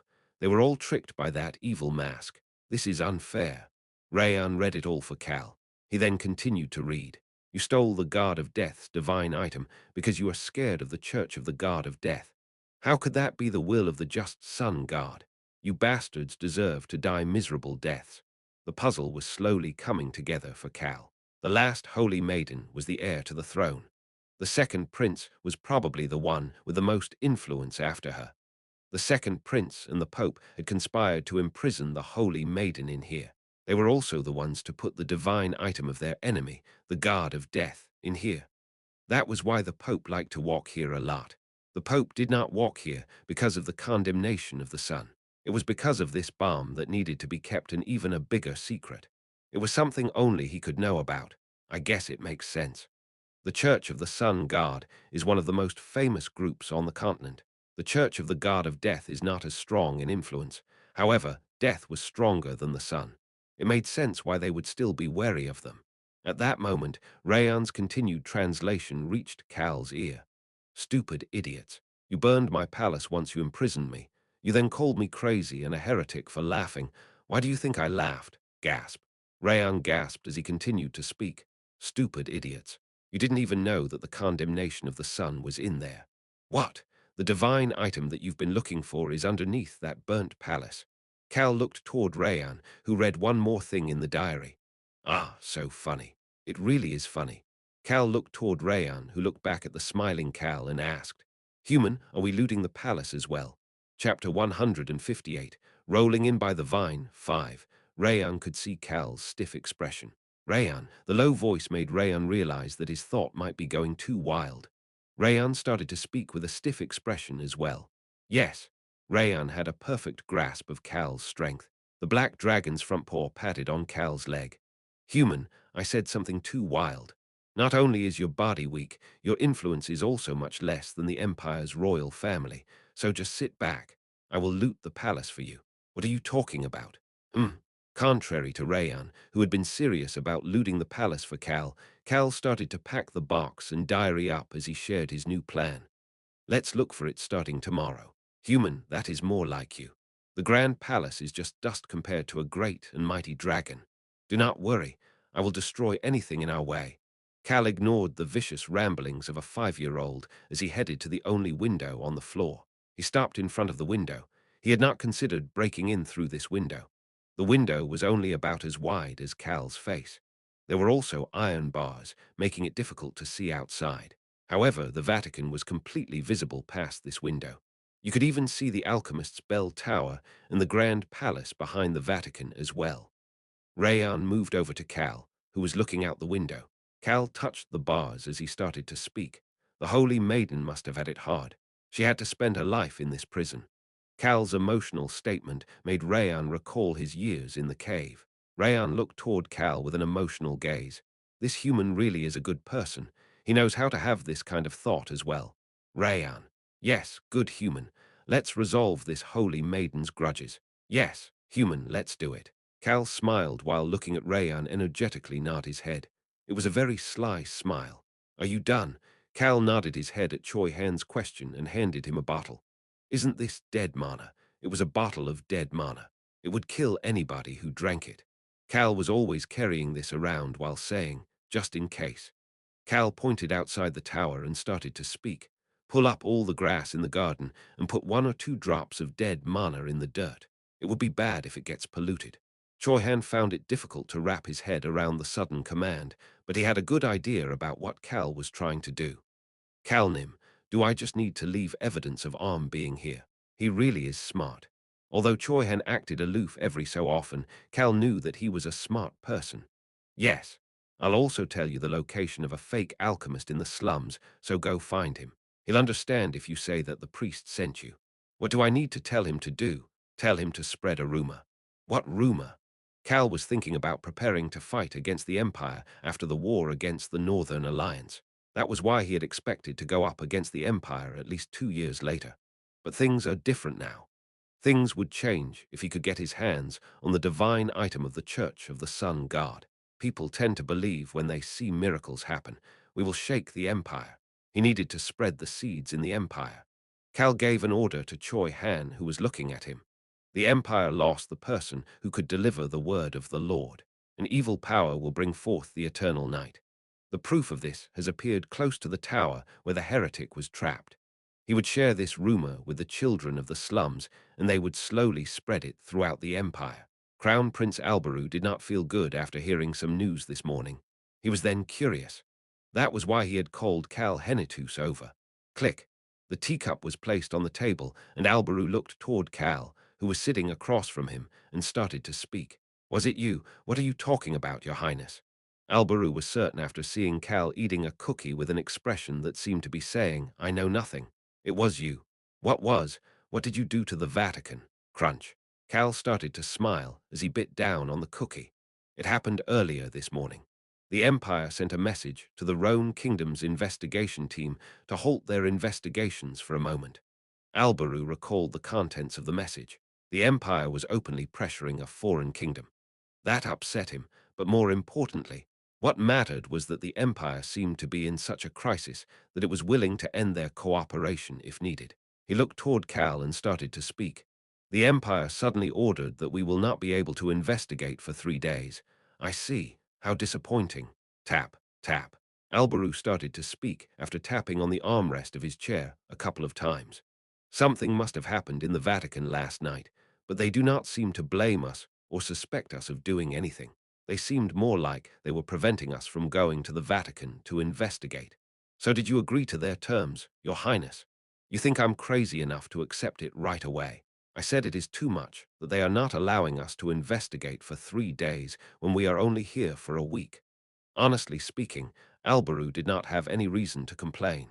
The investigation was not a big deal. It was just a small portion of the reason he came to the Empire. Your Highness, what if you asked them to reduce the number of administrators observing us in the remaining time in return for not being able to investigate for 3 days? That is exactly what I asked for. Alberus' frown loosened up a bit. The two of them made eye contact and started to sigh. It would be easier for Cal and the Dark Elves to loot the Vatican if the Empire lessened the number of people observing their movements. Alberu picked his teacup back up and started to speak. I guess you don't plan on talking. Cal shrugged his shoulders. Normally, Alberu should get angry as the Crown Prince when someone refuses to answer his question like this. However, there was no need to do that. Your Highness, it will be a benefit for the Rhone Kingdom. Cal Henitus. He never said anything that he did not mean. Although he caused a lot of incidents, he never did anything to harm the Rhone Kingdom. In fact, he has helped the kingdom quite a bit. Cal Henitus was someone who did anything and everything to help and protect the Rhone Kingdom. That was why Alberu let it go without saying anything. He is a trustworthy punk. Trust was slowly developing between the two of them. Alberu looked toward Cal with a slightly more relaxed expression. There was curiosity in his gaze. Cal cautiously called out to the Crown Prince at that moment, Your Highness, what is it? Then can we relax today? Alberu instantly started to frown again. What are you trying to do? Cal responded back with a bright expression, doing some reading and going for a walk. Who is planning to do that? Cal pointed to himself. I am. There was a disguised high-grade dark elf mage in the room. However, Alberu could not hold back. You're driving me nuts. Cal casually got up, and Alberu waved for him to quickly leave. Cal smiled at the dark elf that was looking at him oddly and headed to the Empire's library to read.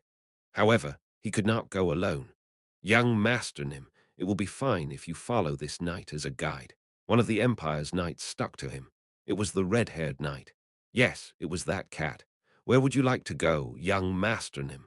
The cat knight, who seemed to be in his tweens, asked in a low voice. However, the voice he intentionally lowered to act like a majestic knight was extremely awkward. Please take me to the Empire's library. Foreigners are allowed on the first floor, right? Yes, sir, it is allowed. I will guide you there. The cat knight quickly started to walk. Cal followed a half-step behind the cat while Choi Han and an invisible Rayan followed behind him. Human, he keeps peeking over at you. Right. The cat knight continued to peek at Cal as he guided them to the destination. He was doing it in a way that seemed to be hoping that Cal would catch on. That was why Cal ignored him. Why would I talk to someone who probably came here to kill someone? Cal just focused his gaze on the Empire's library up ahead, which was one of the Marguru Empire's pride and joy. It was a modest yet exquisite appearance that made it look more like an academy than a palace. The thought of the divine item made Cal's footsteps lighter. Then came the hook. Excuse me, young master Nim, what is it? The cat knight flinched after seeing the gaze of the noble whose hair was a brighter shade of red than his own. However, he carefully asked his question. Do you have pet cats? Cal felt his heart drop. Why do you think that? The cat knight answered back while looking like an embarrassed little boy. I just smelled cats on you. He looked really pure as he scrunched up his freckled nose. However, the cat knight could see that Cal's expression did not change at all when he looked up. Cal's gaze made him wonder whether he was wrong. Cal started to speak at that moment. Are you sure you aren't the one with a cat? Excuse me. It looks like you are the one with a cat. Slight panic became visible on the pure face. Cal's hand landed on the knight's shoulder at that moment. Swipe, swipe. The knight's shoulders stiffened at Cal's motion. Cal and the cat knight made eye contact. You have some animal fur on your uniform. Is that so? Yes. It looks like you have a red cat that matches your hair. Cal asked with a gentle smile as the knight shook his head. It must be my hair. I do not have any pets. Is that so? Cal could see that the knight turned serious. Yes, sir. I hate animals. He seemed to mean it. Cal did not say anything else as he started to walk again. The cat knight started to describe the things around them once more. Cal heard Rayan's voice in his head. He seemed super excited when he asked if you had pet cats, but he seemed serious when he said that he hates animals. It was very odd. Right. This night was an odd one. However, Cal reaffirmed his decision when Choi Han whispered in his ear once he left the cat knight outside the library and walked in. Calnim, that knight's strength is too high for him to be someone's guide. Being a knight seems to be a cover. He'll pretend not to know. An assassin's thought process was none of Cal's business, as usual. However, Cal could not help but recall some of the information that Hilsman had brought back about that knight. That knight is originally from the slums.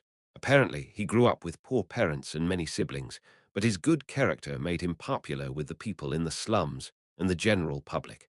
They call him a dragon from the river. The final piece of information kept crossing his mind. The cat knight was 23 years old. Some of his siblings were said to have gone to the alchemy tower 15 years ago. His parents definitely seemed to be human. 15 years ago. The slums. He thought about the alchemist's bell tower. Who did the cat knight come here to kill? Cal did not worry about it too much. Instead, he followed the librarian around the first floor of the library. The librarian seemed happy but shocked. It has been a while since I've seen a foreigner who is interested in the history of the palace. Is that so? I just want to learn more about the long history of the empire. I see. Shouldn't you at least know the history of a place that invited you over? The librarian nodded his head at Cal's response. The librarian liked this young foreigner's attitude. They stopped in front of the public chronology of the empire and explained it to Cal. This is where we have the information on the history of the empire, as well as the achievements of past emperors. Who, I see. I will slowly look through them. Yes, sir. Please come to the desk if you need any help. The librarian nodded his head and smiled with satisfaction at the young master, who immediately started to read. I guess he must like the empire quite a bit to know the empire's language. That was the reason for the librarian's curiosity. Although the first floor of the library was open to foreigners, all of the books were in the empire's language. Although they were proclaiming that it was open to foreigners, they were still saying that you can't read anything if you don't learn our language. However, Cal had Rayan. Human, information about the Vatican is 3 shelves down from where you are. Cal slowly looked through random books until he got there. Flip, flip. Rayan's clear voice echoed in his mind. There is a palace that was created when the Vatican was being built. Cal covered his mouth with the book as he quietly started to speak. Tell me more. Cal opened the book. There is no information about the burning of a palace since the Vatican was built. However, there is only one palace that was built during that time. They had not seen any area that showed any signs of having been burnt in the past. A garden was created next to that palace. A palace and a garden that was built as the Vatican was created. They are called the Sun Palace and the Sun Garden. The names were said to have been created by the imperial prince and the pope. Flip, flip. Cal quickly turned the pages. Of course, Rayan quickly read through the information. Rayan started to speak to Cal, who had been turning the pages for 3 hours. The early information is all the useful information that is in the book. Plop. Cal closed the book. He then started to speak to Choi Han. Let's go. There was no need to read anymore. The Sun Palace. Cal knew where the Sun Palace was. He also knew the famous Sun Garden next to it. That was the location of the end-of-year celebration. Cal headed out of the library and started to walk. He could soon see the fancy palace and the just as beautiful garden next to it. They shined like the sun. Once he got closer to the 2 locations, boom, boom, boom, his heart was beating wildly, and his fingers became itchy. An invisible wind rustled by Cal's side. The last day of the investigation, Alberu spoke to Cal before getting off of the carriage. See you at the celebration afterward. Alberu was planning on acting like a proper crown prince as he walked around the building with the Empire's administrators in order to give Cal the opening to go into the Eastern Annex. The number of administrators watching them was cut in half. However, they were no longer allowed to investigate the rear garden of the tower with the spire. Ah, Alberu suddenly seemed to have realized something. A sword master is supposedly coming to the celebration. The Empire's sword master. Yes, sword master. There was one sword master in the Empire, one in the Karo Kingdom, and one in the north. That was what was known to the public. Cal started to frown. Alberu seemed to understand what was on Cal's mind as he started to speak. You shouldn't need to worry. The Empire probably plans on showing off their might by having the sword master show up to the celebration. He is showing up tomorrow in order to immediately take part in it. We don't need to pay any attention. The existence of a sword master raised a nation's status and increased the morale of the knights. The highest level of the sword. There was a lot of meaning in reaching that level. That was why Alberu started to speak while looking at Cal's stiff expression that seemed to be worrying about the Roan kingdom that did not have any sword masters. Although they are our enemy, there is no need to be afraid of them right now. Your Highness. Yes, Choi Han is a sword master. Do you think that they would be able to tell each other's levels if he goes to the celebration? Alberus' mind blanked out for a moment. Cal then added on. Vice Captain Hilsman is also a highest grade knight. That should be okay, right? Cal felt disappointed at Alberus' blank expression. It looked like only he and Rayan would be able to look for the divine item in the Sun Palace. Should I take Iruhaben Nim? I need to tell Rayan to hide his presence as well. Cal looked toward the Crown Prince. Alberu said just one thing. Oh, Cal called out to Alberu after hearing that. Your Highness. Alberu finally started to speak after a while. Crazy bastard. Those words were naturally directed at Cal. He then took a magic bag out of his pocket and almost threw it at Cal. Loot it all. Cal started to smile as he put the magic bag away, a moment later at the Vatican's Eastern Annex. This is also a library. Cal reached his hand out toward the library door. I leave it to you, young Master Nim. The high-grade dark elf mage spoke as Cal opened the library door. The secret room was in here, and the secret table was within that room. The treasure was there. Screech, the library door opened. He heard the voice at that moment. Are you trying to sacrifice yourself? What? It was the scary giant cobblestone. Chapter 159. Rolling in by the vine. 6. Are you trying to sacrifice yourself to protect it? Cal stopped outside the library door and could not go in. This isn't supposed to be a dangerous place. The library should not be a dangerous place. Ben from the Roan Kingdom's investigation team had no issues investigating here just the other day. Ben had been teamed up with Cal on the first day. He was a dark elf talented in investigations and had reported that the inside of the library, as well as the path to the secret room's entrance, were all safe. Young Master Nim, let's go in. Cal jumped out of his thoughts at the dark elf's calling and walked into the library. Screech. Choi Han entered at the end and closed the library door. Cal Nim, I will be right here. All right. Choi Han was going to stay in the library just in case something happened.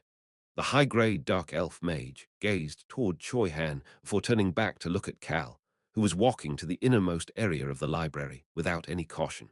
The dark elf quickly followed behind him. Young Master Cal. He had asked his leader, Tasha, about Cal Henitus before coming to the Empire. Tasha started to speak with a peculiar expression that he could not tell whether she was laughing or cringing. Special, he's a special person. It was rare for Tasha to evaluate someone like this. What could be special about this guy? The dark elf suppressed his curiosity and followed behind Cal. He remembered the Crown Prince's message as well. He told us the location of the entrance, but only he knows the way to go in. Listen to everything he says without question, without question. It was the first time the Crown Prince said something like that as well. The dark elf pushed down his resurfacing curiosity and stopped at the corner of the library section on ancient texts. Cal looked around the ancient text section that only had empty bookshelves. He recalled Saint Jack's words. The Pope is the one who has always designated the administrator for the Vatican's library. That person regulates who can and cannot go in the ancient texts corner. First head to the ancient texts corner and look at the bookshelves that are against the wall. Cal headed toward those specific bookshelves. There is a phrase inscribed on the middle shelf of every bookshelf in the Vatican. Cal could see the phrase. Darkness disappears at morning's arrival, and every life opens their eyes. This was something that the believers of the Church of the Sun God chanted every morning. There is one phrase that is written incorrectly. There are only a few words that are different. Cal slowly walked while following the wall. The dark elf watched as Cal looked like he was leisurely strolling around the area that Ben had confirmed yesterday. Tap, tap. His slow footsteps could be heard until, tap, he suddenly stopped moving. Cal reached his hand out. Darkness disappears at morning's arrival, and every life wakes from their dreams. He recalled Jack's information. The small words on the bookshelf on the farthest corner in this restricted area. You just have to press on those words. His long fingers touched the words one by one. Wake from their dreams. Cal moved his hand away. Click. He could hear gears starting to turn. The door will soon open after that. Young Masternim. Shhhh, a quiet noise similar to leaves rustling in the wind could be heard as the bookshelf slowly descended down. Then a door with a golden sun, the sun god's crest, appeared. Human, I will go in first once you open the door. Cal listened to Rayan's message as he pressed the middle eye of the three-eyed golden sun. Ki. A sharp piercing noise could be heard as the door slowly started to open. A long white hallway with a glowing orb appeared. Weak human, I am going in. Carefully follow behind me. Cal stepped onto the hallway. He turned his head to look at the dark elf. Follow me. Do I not need to check the area first? Young Master Nim. The dark elf could see Cal Henitus smiling as he stood at the secret entrance that had suddenly appeared. Just follow behind me. A dragon that is much better than a high-grade mage is guiding me. Cal did not share that detail as he turned back around and started to walk. The dark elf watched Cal walk away before quickly following behind him with an elemental that was tilting its head in confusion. He had heard that Cal only had a shield-type ancient power. He should be in front as he was a high-grade mage. Special. He's a special person. Listen to everything he says without question. The dark elf remembered the order he was given and quietly walked into the white hallway without any other questions. He followed behind the young master, who was walking without any concern, and finally arrived at the room at the end of the white hallway. He then flinched in shock. Cal was the same way. He was so shocked that he could not say anything. Rayan shouted in his mind, Human, what is this? Right. It's blood. Dried bloodstains filled the white area. The cupboards and closets in the circular room were all destroyed, while pieces of broken chairs could be seen everywhere. There were also some black marks visible between them. Something seemed to have been absorbed by the marble floor and walls. Cal turned his gaze toward the dark elf. They both started to speak at the same time. Dead mana. It is dead mana residue. Human, they must have used the dead mana bomb. Rayan's voice also echoed in his mind at that moment. Cal looked toward the dark elf and started to speak. They said that a lot of the leaders died. Yes, sir. They said that they died from the terror incident, but it looks like some of them were killed while hiding in here. And the Empire used the dead mana bomb in that situation. The dark elf frowned and responded to Cal's question. I believe that is the case. The dark elf stopped for a moment as he answered, but ended up finishing his sentence. He could see Cal standing there with an odd smile on his face. Cal was feeling a bit surprised. Is my luck really good right now? The evidence is rolling in by the vine. Cal decided that he would definitely reveal this secret room. He recalled a part of the rumor he had sent to the alchemist through Choi Han a few days ago. The Empire lost the person who could deliver the word of the Lord. An evil power will bring forth the eternal night. Cal looked around the secret room that showed the remains of that evil power. He asked Cora, the dark elf, a question. Cora, did the Empire say that they will maintain the Vatican? Yes, sir. Regardless of how low it has fallen, they said they would maintain it as it has historical significance. Cal made up his mind. I'll destroy this library as well when I destroy the alchemist's bell tower. He needed to make this evil evidence reveal itself to the world. Cora, move around without disturbing anything. Yes, sir. Cal gave Cora the order before heading to the marble table at the center of the circular room. The table that remained in place, unlike the broken wooden chairs, was dyed black in multiple locations and showed scratches from being slashed by a sword. Cal leaned down in front of the table. There were many carvings on the circular pillar supporting the table. Young Master Cal, there should be a total of 24 suns with eyes. There were suns on the pillar, similar to the door. There are numbers on the suns. Touch the third eye of the sun in order from 1 to 24, then a phrase will appear. Cal slowly touched the eyes in order. He touched the 24th sun's eye last. It was at that moment. A phrase appeared underneath the 24th sun. The sun will not disappear even at night, and darkness will not disappear even in the morning. Cal could also hear a noise. Click. The noise continued on. Click, click, click. It finally stopped after the 24th click. Cal started to smile as Cora rushed toward him. Young Master Cal, are you okay? Cal raised his head and saw Cora's face. He was slowly going down. The floor around the table was slowly moving downward. Cal motioned to Cora, come over here. Cora looked toward Cal, who was moving down with the table, and jumped. Tap, tap. Cora landed on the table with the dark elf's signature nimble movement. Ruwumble, the ground rumbled as Cal continued to go down. The secret table. The real treasure appears once you get past that path. Boom, the floor did not go down any farther. Cal stopped crouching down and stood up to see a shabby underground area. This underground area could be called a shabby cave. The ceiling was so low that Cal's head could almost touch it, and the walls were uneven. Cal's gaze headed toward the items in the cave. There are coffins in there. He could see 10 coffins. The true holy beings who were labeled as heretics are buried here. For hundreds of years, in order to maintain their power as the kings of the church, the former popes labeled any and all holy beings as heretics and claimed they were sent to dangerous areas for volunteer work. However, the heretics never returned. They had never been sent to the dangerous areas. They had all been killed. The Pope made Hannah and me live in the cave when he first secretly brought us from the orphanage. He told us to listen to him if we did not want to end up like the others. The young twins were taught next to these coffins that held corpses that were hundreds of years old. Listening to that made Cal understand why the sword master Hannah had such a twisted mindset. Why, young Master Nim, aren't these coffins? Cal could hear Cora's nervous voice. Yes, they are. Cal headed toward the 10th coffin. There is no corpse in the 10th coffin. The Pope told me that it was mine if I went against him. He told Hannah that her brother would end up in the coffin if she rebelled. What a crazy Pope. Anyways, that is the Vatican's most secret location. That is the important part. Yes, that was the important part. Young Master Nim. Cora rushed toward Cal in shock after seeing him open the lid of the 10th coffin. However, Cal had finished opening it before Cora could do anything. Young Master Nim, the Pope's treasures are in the 10th coffin. They were the treasures that he could not reveal to the leaders of the church. Oh, Rayan let out a gasp as Cora responded in shock. My goodness.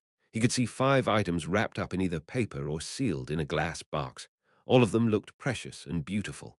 The dark elf, who knew the identity of one of those items, commented in shock. My goodness, the sun's tear is here. This was a diamond the size of a human fist that had appeared in the Caro Kingdom's secret auction 50 years ago. It was called the sun's tear because it glowed gold even though it was a diamond. Although they didn't know who had won the auction, it had sold for over 10 billion gallons. That sun's tear was in this coffin. Young Master Nim, this alone will be amazing. I believe that the other items will be similar in value if we look into it. Cora could not hide his excitement. He would not be like this if the items were just gold or jewels. However, the fact that there were only 5 items made them seem special. There are 10 coffins like this. Cora asked Cal with excitement. Young Master Nim, should we open the other coffins as well? That does not seem to be a good idea. Excuse me, the other coffins all have corpses. Gasp. Cora gasped and stopped walking toward the other coffins. He then quietly started to speak while looking at the other 9 coffins. Then I guess these 5 items must be the treasures. Not entirely. Cal nodded his head in agreement with Cora's statement, but he knew that these coffins were important keys as well. Then what should we do about these coffins? The Saintnim said that these were the true holy beings who were against the church's wrongdoings. Ah, then. Cora did not think he needed to hear anything else after seeing Cal's bitter expression. Some very wonderful people lie here. Indeed, let's quietly return as we cannot move them right now. Yes, sir. Cora looked toward the coffins and started to frown. He did not feel good about leaving these coffins in this small and shabby cave. At that moment, there was a hand patting his shoulder. It was Cal. Cora, I feel the same way, but there will be a day that they will be celebrated. Wouldn't the opportunity arise if we reveal the truth about the Empire? We need to focus on our tasks until then. Yes, sir, I understand.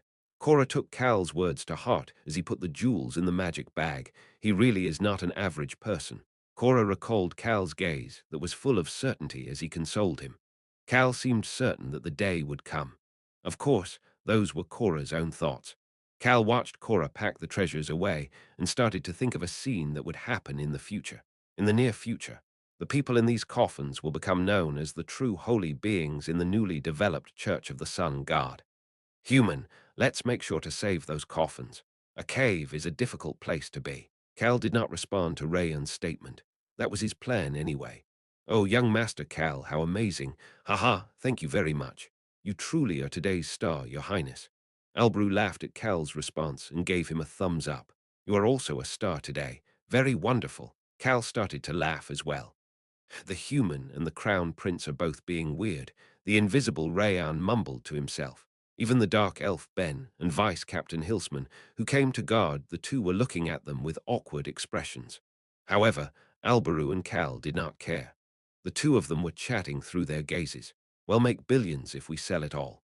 Arm and the Empire will be sick if they find out. I agree. Isn't it great? They had earned over 10 billion gallons so easily. The treasures were currently next to Choi Han in Cal's room. The crown prince said that they should leave the treasures to the sword master Choi Han. It would be bad for them to have it on them while they participated in the celebration. Cal agreed with Alberu. He recalled what Aruhaben had said while yawning. The tail has disappeared as well. The Roan Kingdom's envoy would leave tomorrow morning after a short official ceremony. That was why the assassin hiding in Cal's bedroom had left. They might be around the Vatican's tower, since they are responsible for doing stealthy things. They might have been called to investigate the dead mana that Cal had Choi Han spread in the rear garden. However, Cal pushed all of these thoughts away. Young Master Cal, let's go. Yes, Your Highness. Alberu took the lead, and Cal followed him with a thick smile on his face. He seemed even more excited than when he was laughing with the crown prince. Shahrar Alberu turned his head after feeling a gust of wind coming from behind him. Is the window open? Ben, take a look. Yes, Your Highness. I will close the window right away. Ben closed the 2 open windows and started to guide them once again. Cal followed behind them as Rayan started to speak in his mind. Human, didn't you cause that wind just now? The wind that was blowing behind Alberu was caused by Cal's sound of the wind. The sound of the wind and Cal were both excited about finding the divine item. Chapter 160, Rolling in by the Vine, 7, the Sun Palace. It was named this way because it supposedly resembled the sun's bright light. Inside the palace at the corner of the banquet hall's first floor, Cal was standing by a table that was full of desserts. Human, there are so many delicious things. It would be great if our family was here as well. Munch, munch. The sound of Rayan eating echoed in Cal's head. It would be great if Goldie Gramps was here too. Unfortunately, Cal did not bring Choi Han nor Iruhaben with him. Iruhaben said that he was tired and wanted to rest. Choi Han could not come because of the Empire's sword master. Cal's gaze headed toward someone. It was the middle-aged man chatting with Imperial Prince Adden at the middle of the banquet hall. The man known as the Knight of the Sun was at the zenith of the Empire's sword arts. Houghton. He had reached the sword master level approximately 10 years ago, and although he looked like a middle-aged man, he was actually in his late 60s. Choi Han is stronger than Houghton, but a sword master's sharp intuition may recognize Choi Han's skill level. Even though they were both sword masters, Choi Han was multiple levels higher than Houghton. Choi Han was someone who could even go up against a dragon. Rayan must have noticed that Cal's gaze was on Houghton as he started to speak into Cal's mind again. That swordsman is slightly stronger than our mage, Rosalind. However, he is very weak compared to my great and mighty self. Of course, he is much weaker than our Rayan. Unless Rayan openly used his magic or sent his mana out as he did to Choi Han and Rosalind in the past, Houghton would never notice Rayan's presence. That's that. She is the alchemist's bell tower's vice tower master. Many famous individuals showed up for this first celebration since the Empire's war with the Whipper Kingdom. Cal's gaze moved toward Metalona, the vice tower master of the alchemist's bell tower. The middle-aged woman in her 50s was standing next to the imperial prince while wearing a robe. She had a bright smile on her face and seemed to be enjoying this celebration. Houghton and Metalona, the two people made it difficult for others to approach the imperial prince. The two of them are Adden's power. Albaru and a few of the Rhone Kingdom's administrators were currently by the imperial prince's side. Cal naturally did not want to be with them, and had thus come to this corner as soon as they arrived. Human, hand me just one more piece of cake underneath the table. Cal casually picked up a plate of strawberry cake and stealthily pushed it underneath the table. Rayan happily grabbed the plate and started to eat. Yes, eat a lot so that you can work hard. Cal was filling Rayan up. He was going to put Rayan to work soon in order to find the Sun God's divine item. He looked around. The Sun Palace had a total of 3 stories, with a wide opening up to the second floor. There was a terrace on the second floor. The third floor was supposed to have an area for VIP to discuss with each other. They said that they are not opening the third floor today. Cal's gaze headed toward the knights who were stationed around the first floor. There were knights in armor standing at the eastern and western entrances. There were also some knights in regular clothes within the hall as well. The Rhone Kingdom's knights were stationed to one side as well. Although they seemed relaxed, they still gave off an aura of strength. That guy is here too. It was the red-haired cat knight. He was also by the northern wall and was glaring in the imperial prince's direction. He had a fierce gaze that seemed to be saying that he would prevent any danger from happening to the imperial prince. Cal turned his gaze away from the cat knight, whose gaze was sharper than the other knights. I guess we should start going to steal, no, to pick it up. The condemnation of the sun that should be in the sun garden. Cal slowly started to walk away from the dessert table. He was heading for the second floor while slowly looking around and acting casually. Ah, young Master Cal. Then he heard a voice calling out for him. Cal made eye contact with the Imperial Prince Adden, who was smiling at him. Damn it. Cal wanted to swear out loud. However, he put on a gentle smile and walked over to the Imperial Prince and the Crown Prince.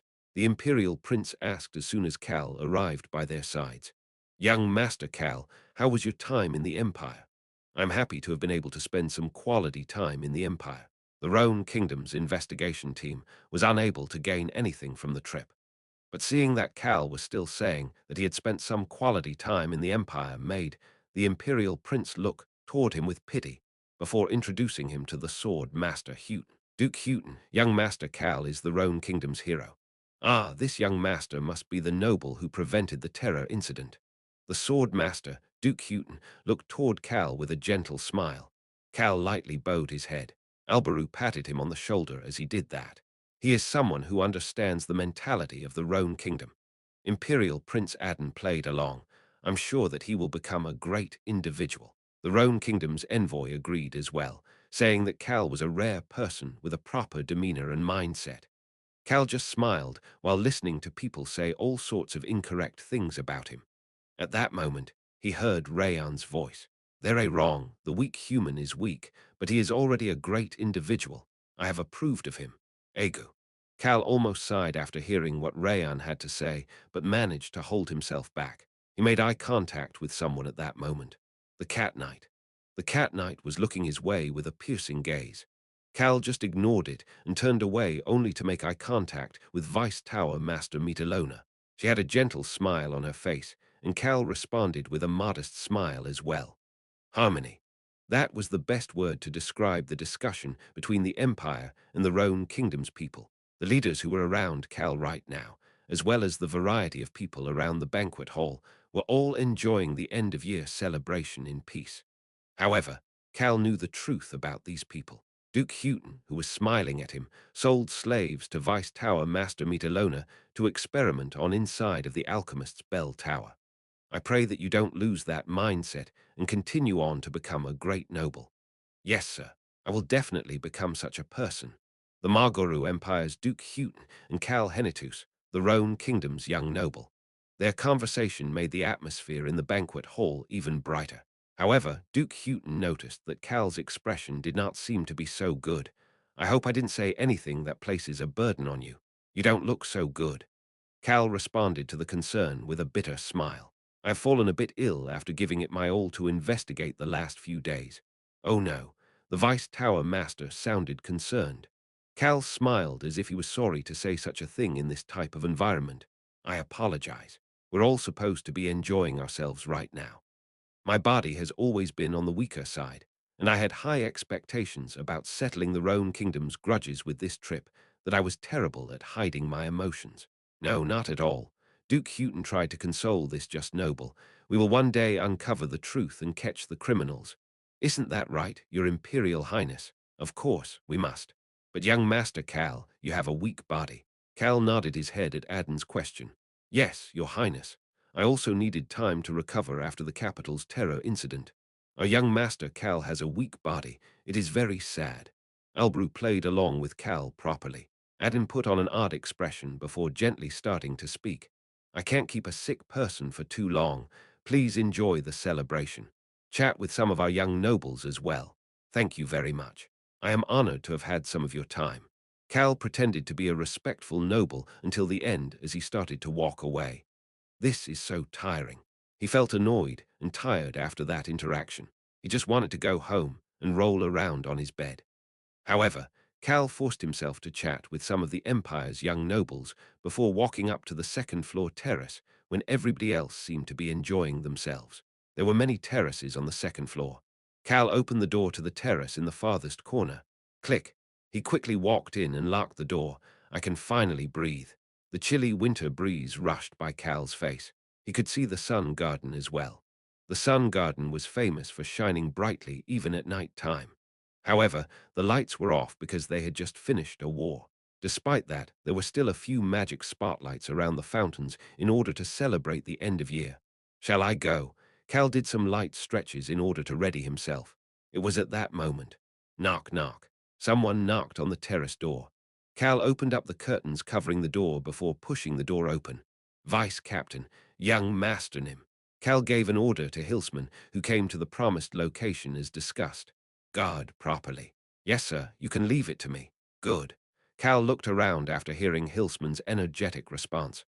There were not that many people up at the terrace as it was still the beginning of the evening. Swoosh! A small wind was created.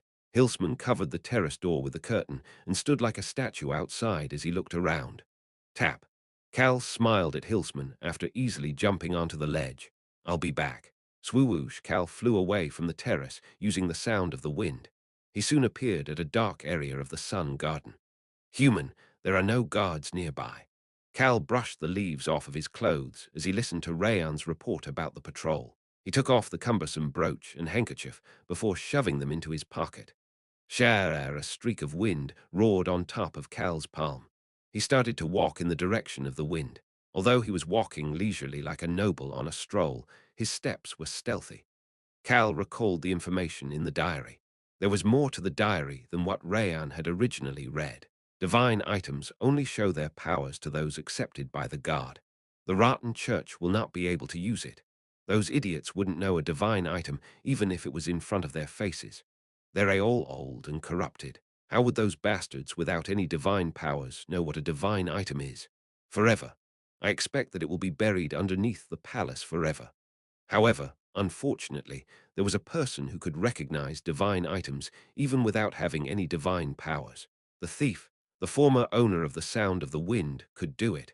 I didn't expect the ancient power to carry on the owner's abilities. Cal continued to walk while following the sound of the wind's guidance. The sun garden. Cal quickly walked through this wide maze-like garden.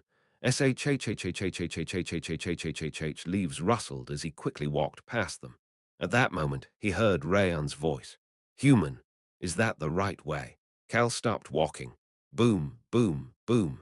His beating heart let him know that he had arrived at his destination. Human, why are you heading toward that trash can? Cal let out a quiet laugh. This trash can in the corner of the garden looked amazing, but in the end, it was just a receptacle for trash. He needed to get to the ground underneath the trash can. This is driving me nuts. Cal started to speak. Is there anybody around? No. Cal pulled up his sleeves and pushed the trash can that was half his size to the side. He then took out a small hoe from his magic bag. Clang, clang, clang. The hoe started to dig into the frozen ground. Cal stepped back after digging for a bit, and Rayan blew a light gust of wind to reveal the contents. Human, I don't see anything. Continue. Rayan continued to dig until the ditch was about Cal's height. Is it really in here? Continue. Rayan did not say what he planned to say after hearing Cal's short response. Cal's clothes were slightly flapping in the wind. The sound of the wind was cheering. Cal stared at the ditch that was slowly getting deeper. Even I never got to use that divine item. Nobody would have been able to call me a heretic if I used it. Click. A different noise could be heard.